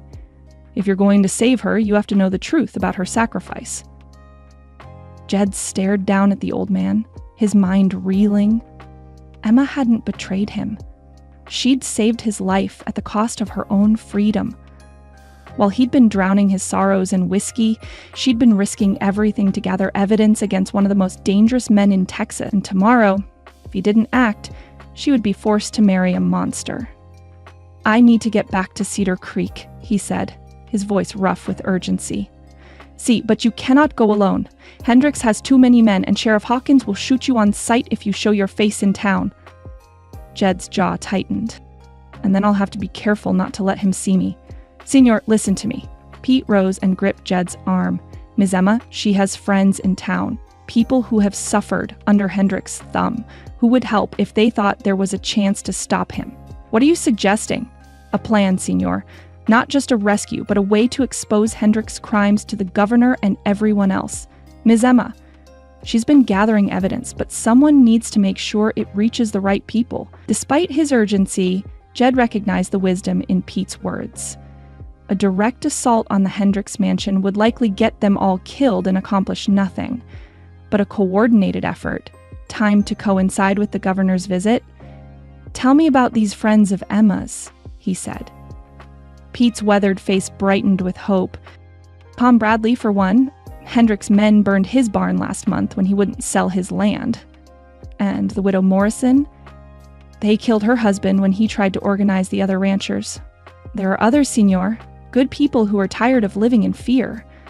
Jed's mind began working, formulating a plan. It was risky, perhaps even desperate. But it might be their only chance to save Emma and stop Hendricks once and for all. "How do we contact them without alerting Hendricks?" "Maria," Pete said promptly. "She comes to town every day to buy supplies. She can carry messages, help coordinate. And Billy Santos? Is he still in town?" Pete nodded. "The boy, he's been staying with Tom Bradley. He feels terrible about what happened, wants to make it right." "Good. We'll need all the help we can get." Jed straightened his shoulders, feeling purpose flow back into his veins for the first time in days. "Can you get word to Maria tonight?" "Si, senor. What do you want me to tell her?" Jed was quiet for a moment, thinking through the logistics. "Tell her that tomorrow morning before the wedding, she needs to help Emma get that ledger out of Hendricks' office. We'll need it as evidence for the governor." "And if Hendricks catches her?" "He won't," Jed said grimly, "because by then he'll be dealing with bigger problems." Pete studied his face in the dim light of the saloon. "You have a plan, senor?" "The beginning of one." Jed's gray eyes hardened with determination. "Hendricks thinks he's won, thinks he's untouchable because he owns the local law. But he's forgotten one important thing." What's that?" "Emma Whitmore isn't just any woman. She's a fighter, and she's been gathering intelligence on him for days. With the right support, she could bring down his entire operation." "And you, senor? What will you do?" Jed's smile was grim and cold. "I'm going to remind Malcolm Hendricks that Texas Rangers don't give up easily, even ex-Rangers. He wants to play games with people's lives, then he's about to learn what it costs to threaten the woman I love." The admission surprised them both. Jed had never said the words aloud before, had barely admitted the truth to himself. But sitting in this dingy saloon, learning about Emma's sacrifice, he could no longer deny what his heart had known from the beginning. He loved Emma Whitmore, loved her courage, her strength, her compassion for people like Billy Santos and old Pete. Loved the way she'd looked at him in the abandoned cabin, as if he were a man worth saving instead of a broken-down lawman with blood on his hands. And tomorrow, he was going to prove that love was worth fighting for, no matter the cost. "We ride tonight," he said, pushing away from the table. "Every minute we delay gives Hendricks more time to tighten his grip on Emma." Pete nodded, hope shining in his weathered face. "She never stopped believing you would come back for her, senor." Even when she couldn't say it, Maria could see it in her eyes. The words hit Jed like a physical blow. While he'd been wallowing in self-pity and whiskey, Emma had been holding on to faith that he would realize the truth. The thought of her trapped in that house, maintaining hope while surrounded by enemies, made his chest tight with emotion. "I let her down," he said quietly. "No, senor. You were hurt and angry, and you believed what you saw. That's human. But now you know the truth, and you're going to make it right." Jed nodded, his resolve hardening like steel. "Damn right I am." As they prepared to leave the saloon, Jed caught sight of himself in the mirror behind the bar. 3 days of hard drinking had left their mark. His eyes were bloodshot, his clothes rumpled, his jaw dark with stubble. He looked like exactly what he was, a man who'd lost everything and was trying to drink away the pain. But beneath the damage, he could see something else returning to his eyes. Purpose. Fire. The look of a man who'd found something worth fighting for. Emma was counting on him, whether she knew it or not, and this time he wouldn't let her down. As they stepped out into the cool night air, Pete looked up at the star-studded sky. "It's a good night for riding, senor, and maybe for justice, too." Jed swung up onto his bay gelding, feeling more clear-headed than he had in days. "Justice is exactly what we're going to deliver, Pete. Malcolm Hendricks has terrorized this territory long enough. Tomorrow, his reign of fear comes to an end." They rode hard through the night, racing against time and Emma's wedding to a monster. Behind them, the saloon lights faded into darkness. Ahead lay Cedar Creek, and the most important battle of Jedstone's life. He'd failed Emma once by not seeing the truth of her sacrifice. He wouldn't fail her again. Chapter 7. Race Against Time. Dawn was breaking over Cedar Creek as Jedstone and Old Pete rode hard into town, their horses lathered with sweat from the punishing night ride. The main street was already bustling with activity as merchants prepared for Founders' Day festivities, colorful bunting strung between buildings, and a platform erected near the church for the territorial governor's address. Jed's keen eyes scanned the crowd, noting the forced cheer on many faces.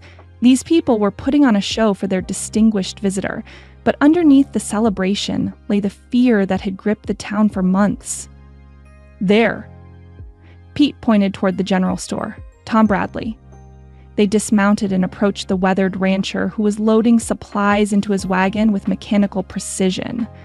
Bradley looked up at their approach, his face going pale when he recognized Jed. "Captain Stone, I thought you'd left the territory." "I did. I'm back." Jed's voice carried an authority that made Bradley straighten unconsciously. "We need to talk, Tom.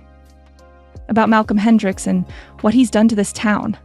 Bradley's eyes darted nervously around the street. "I don't know what you mean." "Your barn," Jed said quietly. "The one that burned down last month after you refused to sell your land to Hendricks. We know it wasn't an accident." The fight seemed to go out of Bradley's shoulders. "Even if that's true, what can we do about it? Sheriff Hawkins won't listen, and Hendricks owns half the county." "Not after today," Jed said firmly. "Emma Whitmore has been gathering evidence against Hendricks. Proof of his crimes, his connection to the Blackwood gang, his campaign of terror against honest ranchers." "Miss Emma?" Bradley's eyes widened. "But she's marrying Hendricks this morning. The whole town's talking about it." "She's being forced into that marriage to protect the people she cares about," Pete interjected. "Including you and your family, Tom. She sacrificed herself to save all of us." Bradley stared at them both, understanding dawning in his weathered face. "My God, what do you need me to do? Gather everyone who suffered under Hendricks' schemes," Jed said urgently. Quietly, "We meet at the old schoolhouse in 1 hour. And Tom, bring your rifle." As Bradley hurried away, Jed and Pete made their way through town, spreading the word to carefully selected allies. The widow Morrison, whose husband had been murdered for organizing resistance to Hendricks. The blacksmith, whose shop had been vandalized for refusing to shoe horses for the Blackwood gang. The banker, who'd been threatened for refusing to foreclose on properties Hendricks wanted. One by one, they agreed to help. Years of fear and oppression had created a powder keg of resentment that needed only the right spark to explode. At the abandoned schoolhouse on the edge of town, 15 men and women gathered in a circle of grim determination. Billy Santos sat among them, his young face set with resolve, having found his courage at last. "Listen carefully," Jed began, his voice carrying the authority of his ranger training. "In 2 hours, Malcolm Hendricks is going to marry Emma Whitmore in front of the territorial governor and half the county. What most people don't know is that Emma has spent the past week gathering evidence of Hendricks' crimes." He pulled out a folded paper that Maria had smuggled to Pete the night before. "This is a copy of pages from Hendricks's private ledger. Dates, amounts, names of everyone he's bribed or terrorized. It's enough to hang him 10 times over." Murmurs of amazement rippled through the group as they passed the paper around, recognizing names and incidents they'd thought were coincidences or accidents. "The problem," Jed continued, "is getting this evidence to the governor without getting Emma killed in the process. Hendricks isn't going to go quietly, and he has Emma right where he wants her." "What's your plan?" asked Widow Morrison, her voice sharp with years of suppressed anger. "We surround the church during the ceremony, not to disrupt the wedding initially, but to make sure Hendricks can't escape when we present the evidence to the governor. Billy, you and Tom position yourselves at the back doors. Mrs. Morrison, take 3 men and cover the side windows. The rest of us take the front." "What about Sheriff Hawkins?" Bradley asked. "He'll try to stop us." "Hawkins is finished," Jed said grimly. "His name is all over that ledger. When the governor sees the evidence, Hawkins will be lucky if he doesn't end up in chains alongside his boss." Billy Santos raised his hand tentatively.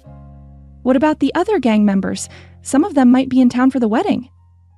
Jed nodded approvingly at the boy's tactical thinking. "Good point. That's why we move fast and hit hard. No warning, no negotiation. We present the evidence, surround Hendricks, and let the territorial authorities handle the rest." "And if he tries to use Miss Emma as a shield?" Pete asked quietly. The question hung in the air like a challenge. Everyone in the room knew Hendricks was capable of such cowardice, and Emma's safety was paramount. "And we trust Emma to handle herself," Jed said finally. "She's not helpless, and she's been planning for this moment longer than any of us. But we make sure she's not alone when it happens." As the group dispersed to gather weapons and take their positions, Billy approached Jed with obvious nervousness. "Captain Stone, I wanted to say, I'm sorry for everything. If I hadn't been with the gang, none of this would have happened." Jed studied the young man's earnest face. "Billy, you made mistakes, but you're here now when it counts. That's what matters. I won't let you down again. I know you won't." The church bells began to chime 11 o'clock as Jed made his way toward the white clapboard building that dominated the town square. Already carriages were arriving with wedding guests, their occupants dressed in their finest clothes for what they believed would be a joyous celebration.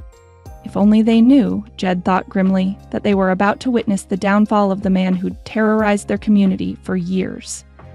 Through the church windows, he could see the interior filling with guests. At the front, near the altar, stood Malcolm Hendricks in an expensive black suit, his silver hair gleaming in the light from the stained glass windows. The man looked confident, satisfied, completely unaware that his empire was about to crumble around him. Near the back of the church, a distinguished man with a gray beard and military bearing sat in the place of honor. Territorial Governor Samuel Crawford, the key to Emma's salvation and Hendricks' destruction. "She's coming," Pete whispered from beside him. Jed's heart clenched as he saw Emma appear at the back of the church, escorted by 2 of Hendricks' men. She wore a white silk gown that probably cost more than most people earned in a year, her auburn hair arranged in an elaborate style beneath a delicate veil. To the casual observer, she looked every inch the radiant bride. But Jed could see the truth beneath the surface. The rigid set of her shoulders, the way her hands trembled slightly as she held her bouquet, the pale cast to her normally vibrant complexion. This was a woman walking to her execution, not her wedding. The church organ began the wedding march, and Emma started down the aisle with measured steps. Each step took her closer to a future that would destroy everything she was, everything she believed in. Jed caught sight of Maria near the front of the church, the young housekeeper's dark eyes wide with fear. In her hand, she clutched a small object, the original ledger, Emma's insurance policy against Hendricks' threats. As Emma reached the halfway point down the aisle, Jed gave the signal. The church doors burst open simultaneously as his carefully positioned allies flooded into the building. Shouts of alarm rose from the congregation as armed men took positions at every exit, trapping the wedding party inside. "Nobody move," Jed commanded, his voice carrying clearly over the chaos. "This is official, territorial business." Hendricks spun around, his face contorting with rage as he saw Jed stride down the center aisle. "Stone! What is the meaning of this?" "The meaning, Hendricks, is justice." Jed's gray eyes never left Emma's face as he approached the altar. She was staring at him with a mixture of hope and terror, as if she couldn't quite believe he was really there. Governor Crawford rose from his seat, his authoritative voice cutting through the confusion. "What's going on here? Who are you, sir?" "Captain Jedediah Stone, formerly of the Texas Rangers," Jed replied, never taking his eyes off Hendricks. "Governor, I have evidence of massive criminal conspiracy involving cattle rustling, murder, bribery, and corruption of local law enforcement." "This is preposterous," Hendricks sputtered. "Governor, this man is obviously deranged. He's been stalking my fiancé for days." "Your fiancé?" Jed's voice was deadly quiet. "Is that what you call a woman you're forcing into marriage through threats and blackmail?" Emma found her voice at last. "Governor Crawford, everything Captain Stone says is true. Malcolm Hendricks has been systematically destroying small ranchers throughout this territory. I have proof." She turned toward Maria, who stepped forward on trembling legs and handed over the leather-bound ledger. "This contains records of every crime, every bribe, every murder ordered by Malcolm Hendricks." The governor took the ledger with serious attention, flipping through pages that documented years of criminal activity. His face grew grimmer with each revelation. "Sheriff Hawkins," he said sharply, "arrest this man."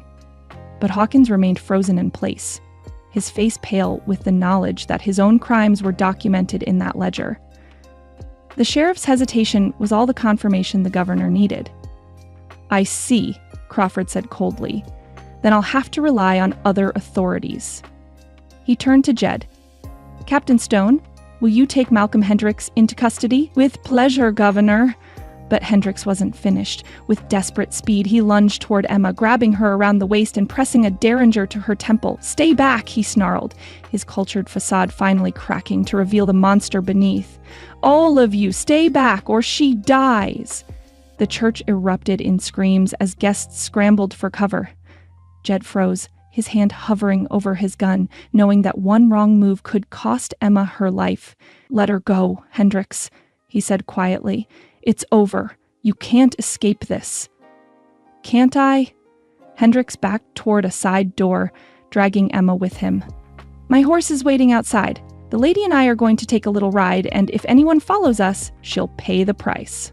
Emma's green eyes met Jed's across the chaos, and he saw her mouth a single word. Trust. Before anyone could react, Emma suddenly went limp in Hendricks' arms, her full weight dragging him off balance. In that split second of confusion, she twisted away from the gun and drove her elbow hard into his solar plexus. Hendricks doubled over with a grunt of pain, and Jed moved like lightning. His fist connected with the cattle baron's jaw with a satisfying crack, sending the man sprawling across the church floor. "It's over," Jed said, standing over the unconscious form of Malcolm Hendricks. "Finally over." Emma swayed on her feet, the adrenaline draining from her system. Without thinking, Jed caught her in his arms, holding her close as she trembled with reaction. "I'm sorry," he whispered against her hair. "I'm so sorry I didn't understand. I should have known you would never." "You came back," Emma interrupted, her voice muffled against his chest. "That's all that matters. You came back for me." Around them, the church buzzed with activity as Governor Crawford took charge, ordering the arrest of Sheriff Hawkins and the securing of evidence. But for Jed and Emma, the world had narrowed to just the two of them, holding each other as if they'd never let go. "I love you," Jed said simply, the words he'd been afraid to speak finally breaking free. "I love you, and I'll never doubt you again." Emma pulled back to look at him, tears streaming down her face. "I love you too. I've loved you since that night in the cabin when you trusted me enough to share your pain. Their lips met in a kiss that spoke of second chances and new beginnings, of love strong enough to overcome any obstacle. The nightmare was over, and their future, whatever it might hold, stretched out before them like a promise. In the chaos of arrests and explanations that followed, few people noticed the two figures standing quietly in the corner of the church, lost in each other's eyes. But old Pete saw, and his weathered face creased in a smile of pure satisfaction. Love had won, as he'd always known it would. The rest was just details. Chapter 8. Beneath the Texas Sky. Emma pulled Thunder's lead rope gently as they walked through the same hidden canyon where her nightmare had begun 2 weeks ago. The magnificent black stallion snorted softly, his ears pricked forward as he recognized the familiar terrain. Behind them, her other 4 horses followed peacefully, finally free to return to their rightful home. "Easy, boy," she murmured, running her hand along Thunder's glossy neck. "We're safe now. All of us." Jed rode beside her on his bay gelding, his eyes constantly scanning the canyon walls despite knowing that the danger had passed. Malcolm Hendricks was locked in the territorial prison awaiting trial. Sheriff Hawkins had been stripped of his badge and arrested, and the Blackwood gang was scattered to the winds. "Hard to believe it's really over," Jed said, echoing her own thoughts. Emma nodded, still marveling at how quickly their fortunes had changed. Governor Crawford had been thorough in his investigation, using Hendricks' ledger to uncover a web of corruption that reached into 3 counties. Property stolen through fraud and intimidation was being returned to its rightful owners, and honest lawmen were being appointed to replace Hendricks' paid lackeys. "The governor said the bank will return your father's note tomorrow," Jed said, watching her face carefully, "along with compensation for the illegal seizure of your property." "Enough to not only save the ranch, but to expand it," Emma replied, still hardly believing the reversal of fortune. Father's dream of building the finest horse breeding operation in Texas might actually come true. They rode in comfortable silence, each lost in their own thoughts. The past 2 weeks had been a whirlwind of legal proceedings, testimony, and the slow process of rebuilding lives shattered by Hendricks' greed. Through it all, Emma and Jed had grown closer, their love deepening with each shared challenge and victory. As they crested the ridge that overlooked Emma's ranch, she reined in Thunder and stared down at the familiar buildings with tears in her eyes. Home. After everything she'd endured, she was finally home. Old Pete emerged from the barn as they approached, his weathered face breaking into a grin when he saw the returning horses. "Dios mío!" he exclaimed, hurrying toward them.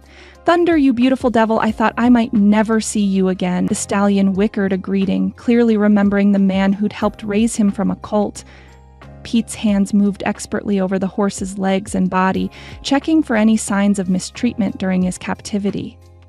"They took good care of him," Emma said, dismounting to give the old man a fierce hug. Hendricks might have been evil, but he knew the value of good horseflesh. "See? And now they're home where they belong." Pete's eyes sparkled with tears he was too proud to shed. "Your papa? He would be so proud, Miss Emma. You saved not just the ranch, but the whole valley." Emma felt her throat tighten with emotion.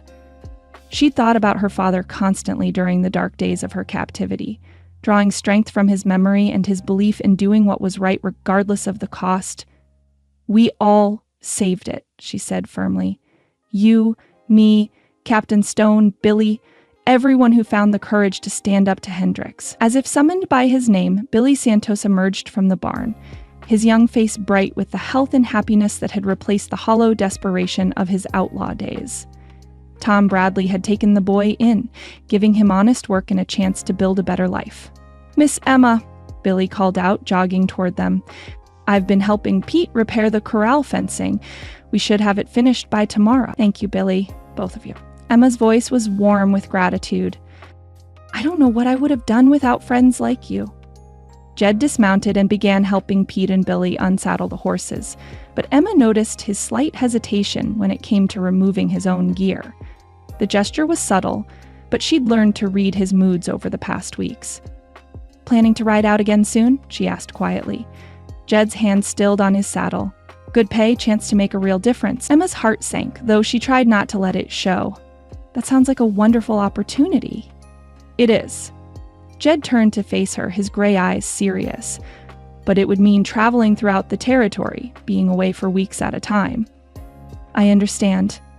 Emma forced herself to smile. A man has to follow his calling. Jed stared at her for a long moment, then shook his head with something that might have been frustration. Emma, walk with me. There's something I need to say. They left Pete and Billy to tend the horses and walked toward the small creek that meandered through Emma's property. The setting sun painted the water gold and orange, and the first stars were beginning to appear in the darkening sky. This is where I used to come as a child when I needed to think, Emma said, settling onto a fallen log beside the water. Father would find me here whenever I was troubled about something. Jed sat beside her, close enough that she could feel the warmth of his body. What did he tell you when you were troubled? That every problem has a solution, but sometimes you have to be brave enough to look beyond the obvious answers. Smart man. Jed picked up a smooth stone and skipped it across the water's surface. Emma, these past 2 weeks, getting to know you better, seeing how you handled everything Hendricks threw at you. He trailed off, seeming to struggle with his words. Emma waited patiently, sensing that whatever he needed to say was important. I've been a ranger for 7 years, he continued finally. Before that, I was planning to be a rancher like my father. I thought that dream died with my family, that I was meant to spend my life wandering from town to town, bringing justice to people I'd never see again.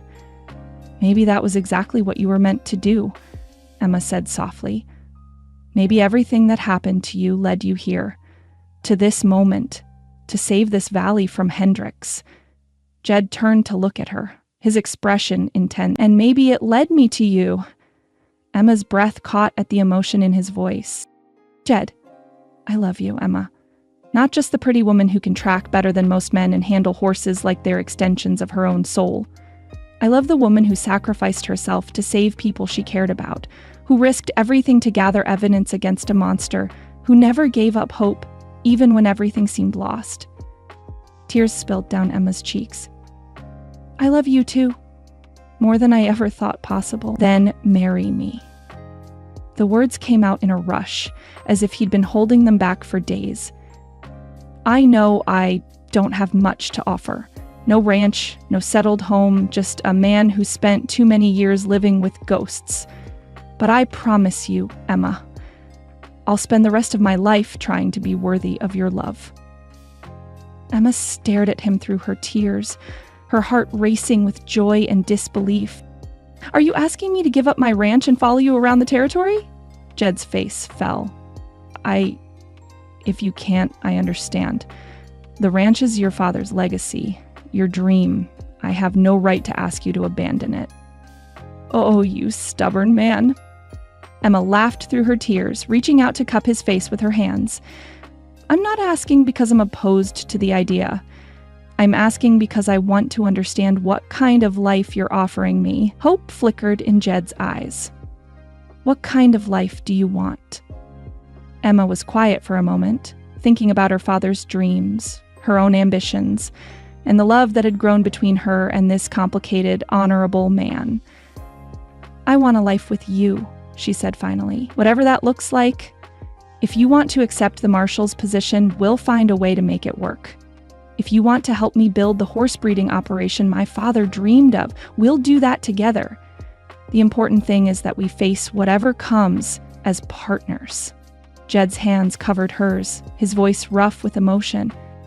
Are you sure? Being married to a lawman isn't easy. There's danger, uncertainty, long separations. There's danger in ranching, too, Emma pointed out. Storms, droughts, rustlers, difficult animals. The difference is whether you face those challenges alone or with someone who loves you. Jed was quiet for a long moment, then reached into his vest pocket and pulled out a small object wrapped in faded cloth. With careful hands, he unwrapped it to reveal a simple gold ring set with a small but perfectly clear diamond. This was my grandmother's ring, he said softly. The only thing I saved from my family's ranch. I've carried it with me for 5 years, never thinking I'd have reason to use it. Emma's heart melted as she looked at the delicate ring. It wasn't elaborate or expensive, but it represented something precious. Family, continuity, love that endured through generations. "It's beautiful," she whispered.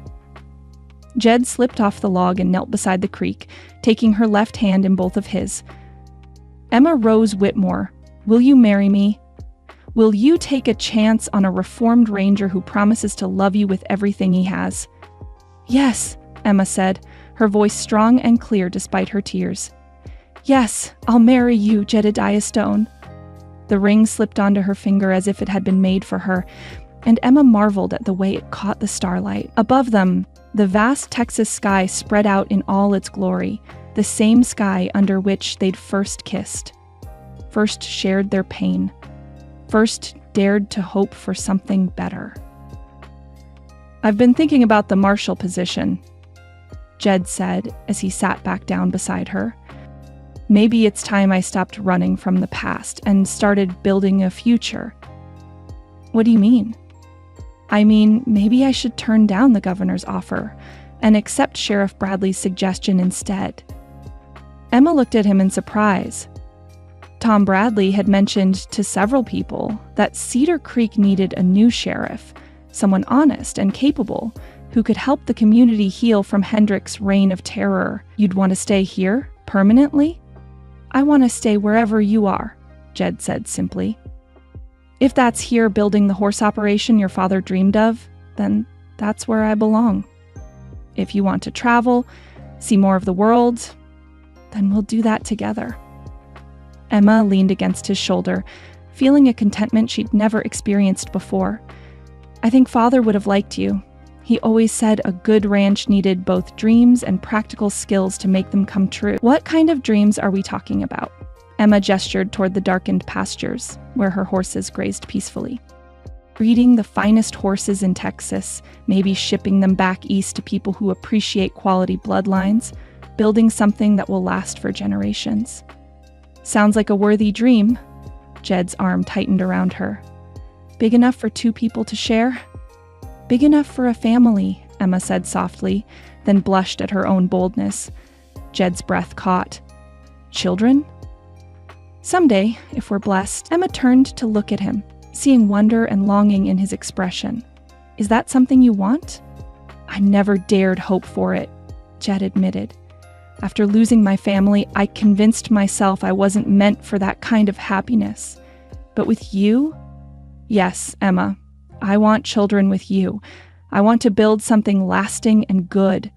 They sat in comfortable silence, watching the stars emerge one by one in the darkening sky. The same stars that had witnessed their first tentative attraction, their growing love, and now their promise of a future together.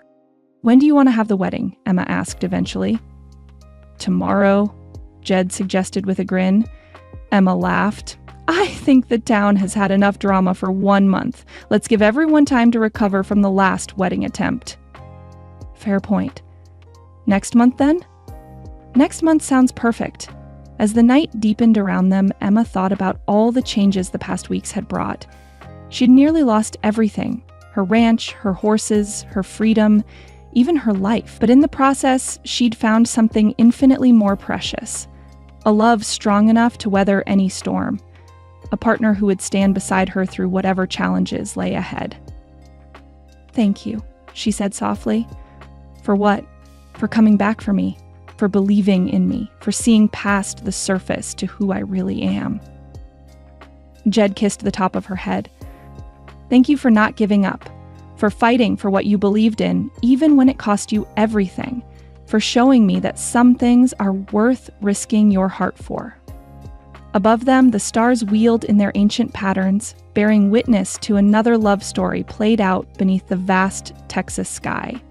Tomorrow would bring new challenges, new opportunities, new adventures. But tonight, Emma Whitmore and Jed Stone sat beside a quietly murmuring creek, planning their future and marveling at the unexpected turns that had brought them together.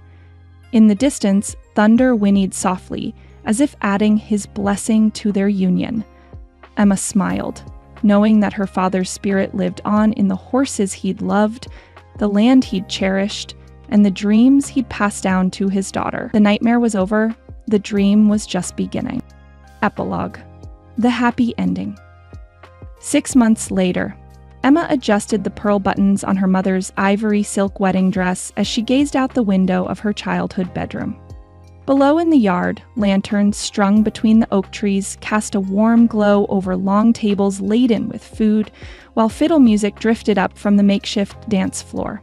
Old Pete had constructed from salvaged barnwood. Half the county had come to celebrate her marriage to Sheriff Jed Stone, and Emma's heart swelled with gratitude for the community that had rallied around them in their darkest hour. Tom Bradley was testing the strength of Pete's handiwork by attempting an enthusiastic jig, while his wife laughed and clapped in encouragement. The widow Morrison sat at a corner table surrounded by children, regaling them with stories that made their eyes grow wide with wonder. Even Billy Santos was there, looking handsome and confident in his new role as deputy sheriff. The boy had found his calling in law enforcement, channeling his intimate knowledge of outlaw tactics into protecting the innocent. Jed had been reluctant to hire him at first, but Emma had convinced her husband to be that everyone deserved a second chance. "Is Emma?" Maria's soft voice interrupted her reverie. The young woman had left Hendrick's employment after his arrest, and now worked as Emma's housekeeper, her dark eyes bright with the happiness that came from genuine freedom.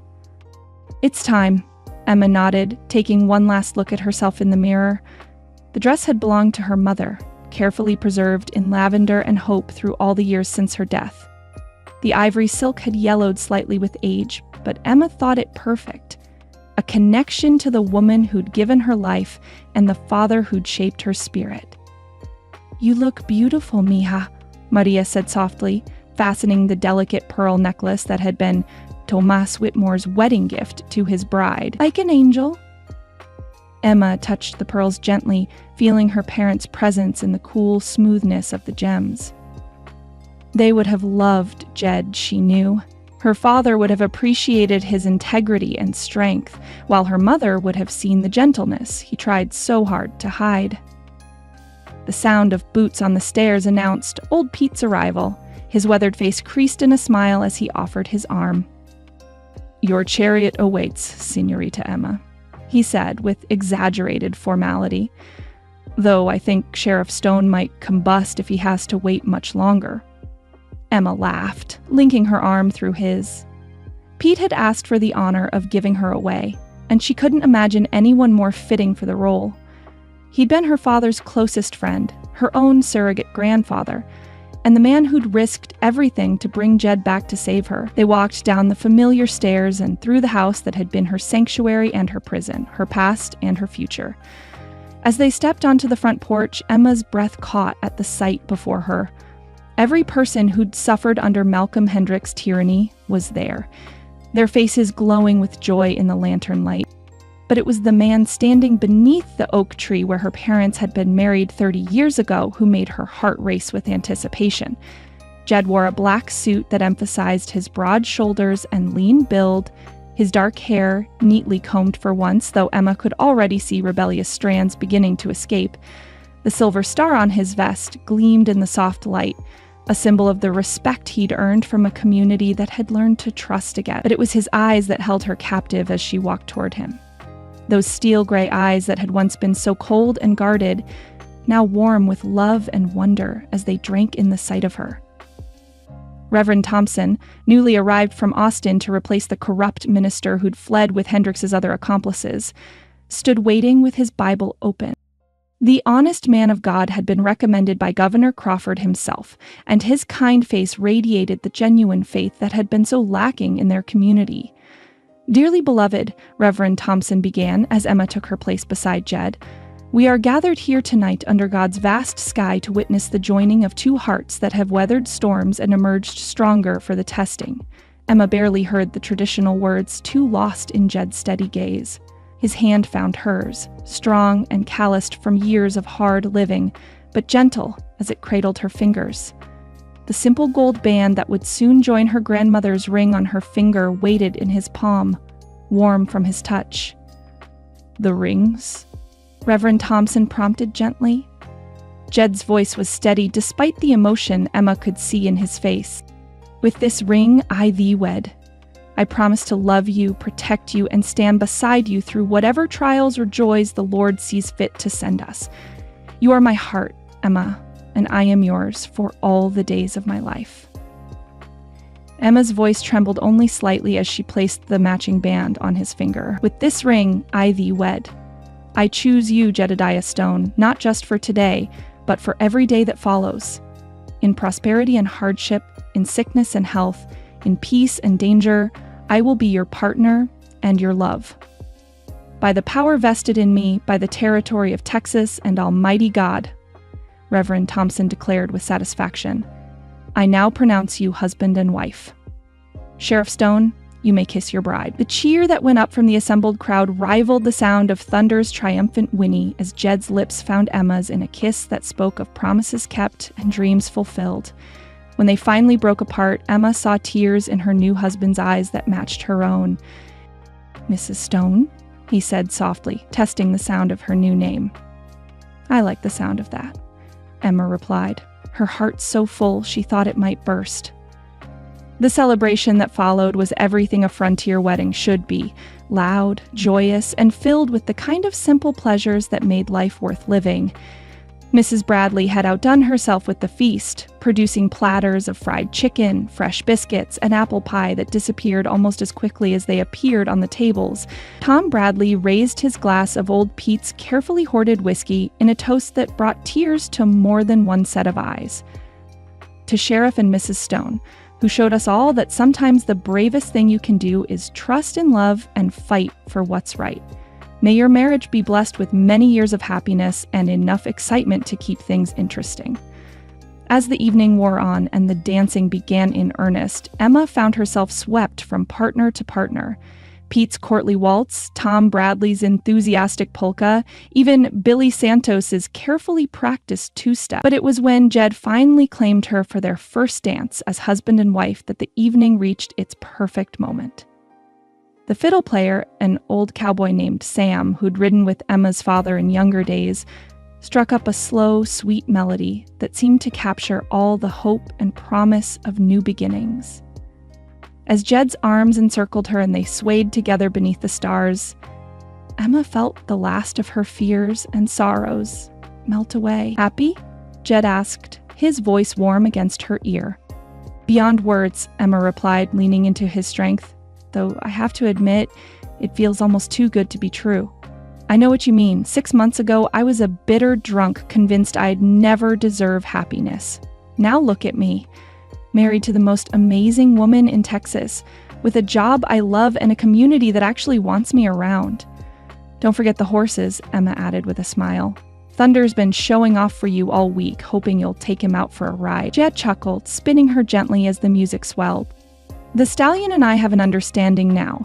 He gets the best oats and the finest mares, and in return, he doesn't try to kill me when I saddle him." "A very practical arrangement," Emma agreed, "rather like our marriage." "Is that what this is, a practical arrangement?" Emma looked up into his face, seeing the teasing light in his eyes, but also the deeper question beneath. Even now, after everything they'd been through, Jed sometimes needed reassurance that he was truly loved for himself, not just for his protection or his usefulness.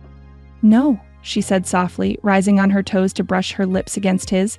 "This is love, Jed Stone. Pure, simple, complicated, impossible, wonderful love."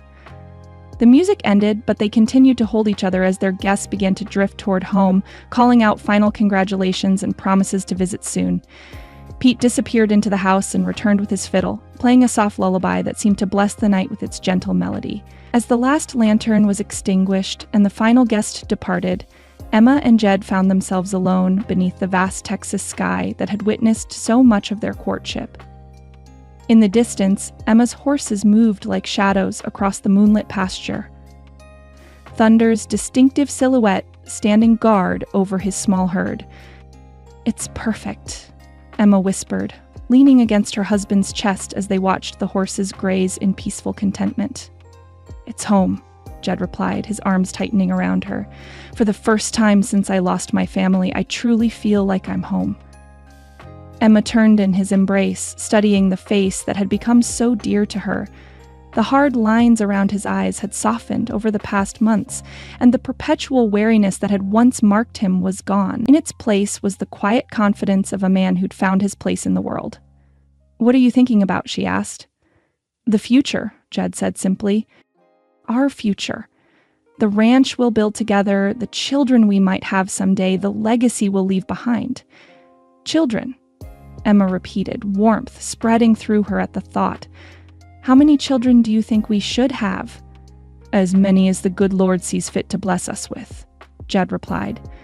"Boys who look like you, girls who have your courage and spirit." "And your integrity," Emma added, "your sense of justice."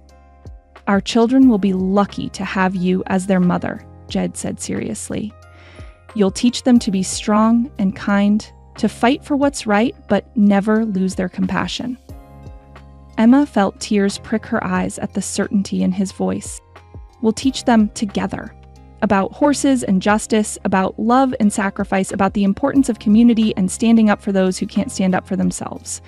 "Together," Jed agreed, sealing the promise with a kiss that tasted of forever.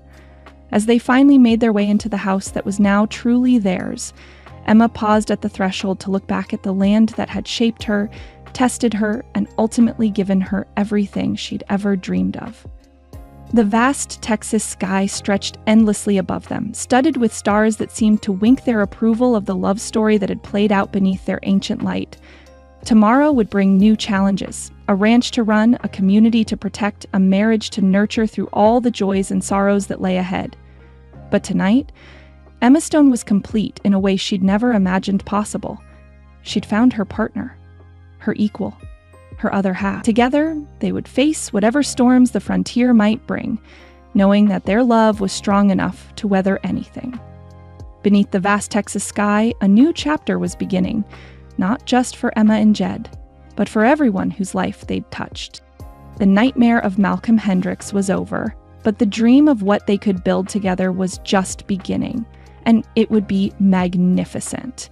Blurb: beneath the Texas sky, a spirited horse trainer and a brooding Texas Ranger team up to track down a stolen herd, only to find themselves racing against time and their own forbidden feelings. When horse trainer Emma Rose Whitmore's prize breeding stock is stolen by the notorious Blackwood gang, she faces losing everything: her ranch, her father's legacy, and her last hope of financial survival.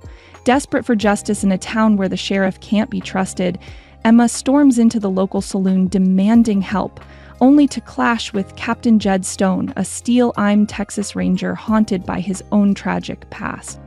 Reluctantly partnering with the determined woman whose tracking skills rival his own, Jed finds himself drawn to Emma's fierce courage and unwavering spirit. But as they follow the dangerous trail across the Texas plains, their growing attraction is tested by secrets, betrayal, and a corrupt cattle baron who will stop at nothing to claim Emma's land. And Emma herself. When Emma is forced to make an impossible choice to save the man she's come to love, Jed believes she's chosen wealth over their future together. But in the wild frontier of 1870s Texas, love and justice often require the ultimate sacrifice, and some battles can only be won when two hearts beat as one. Set against the vast backdrop of post-Civil War Texas, beneath the Texas sky, is a sweeping tale of courage, redemption, and the kind of love that can weather any storm.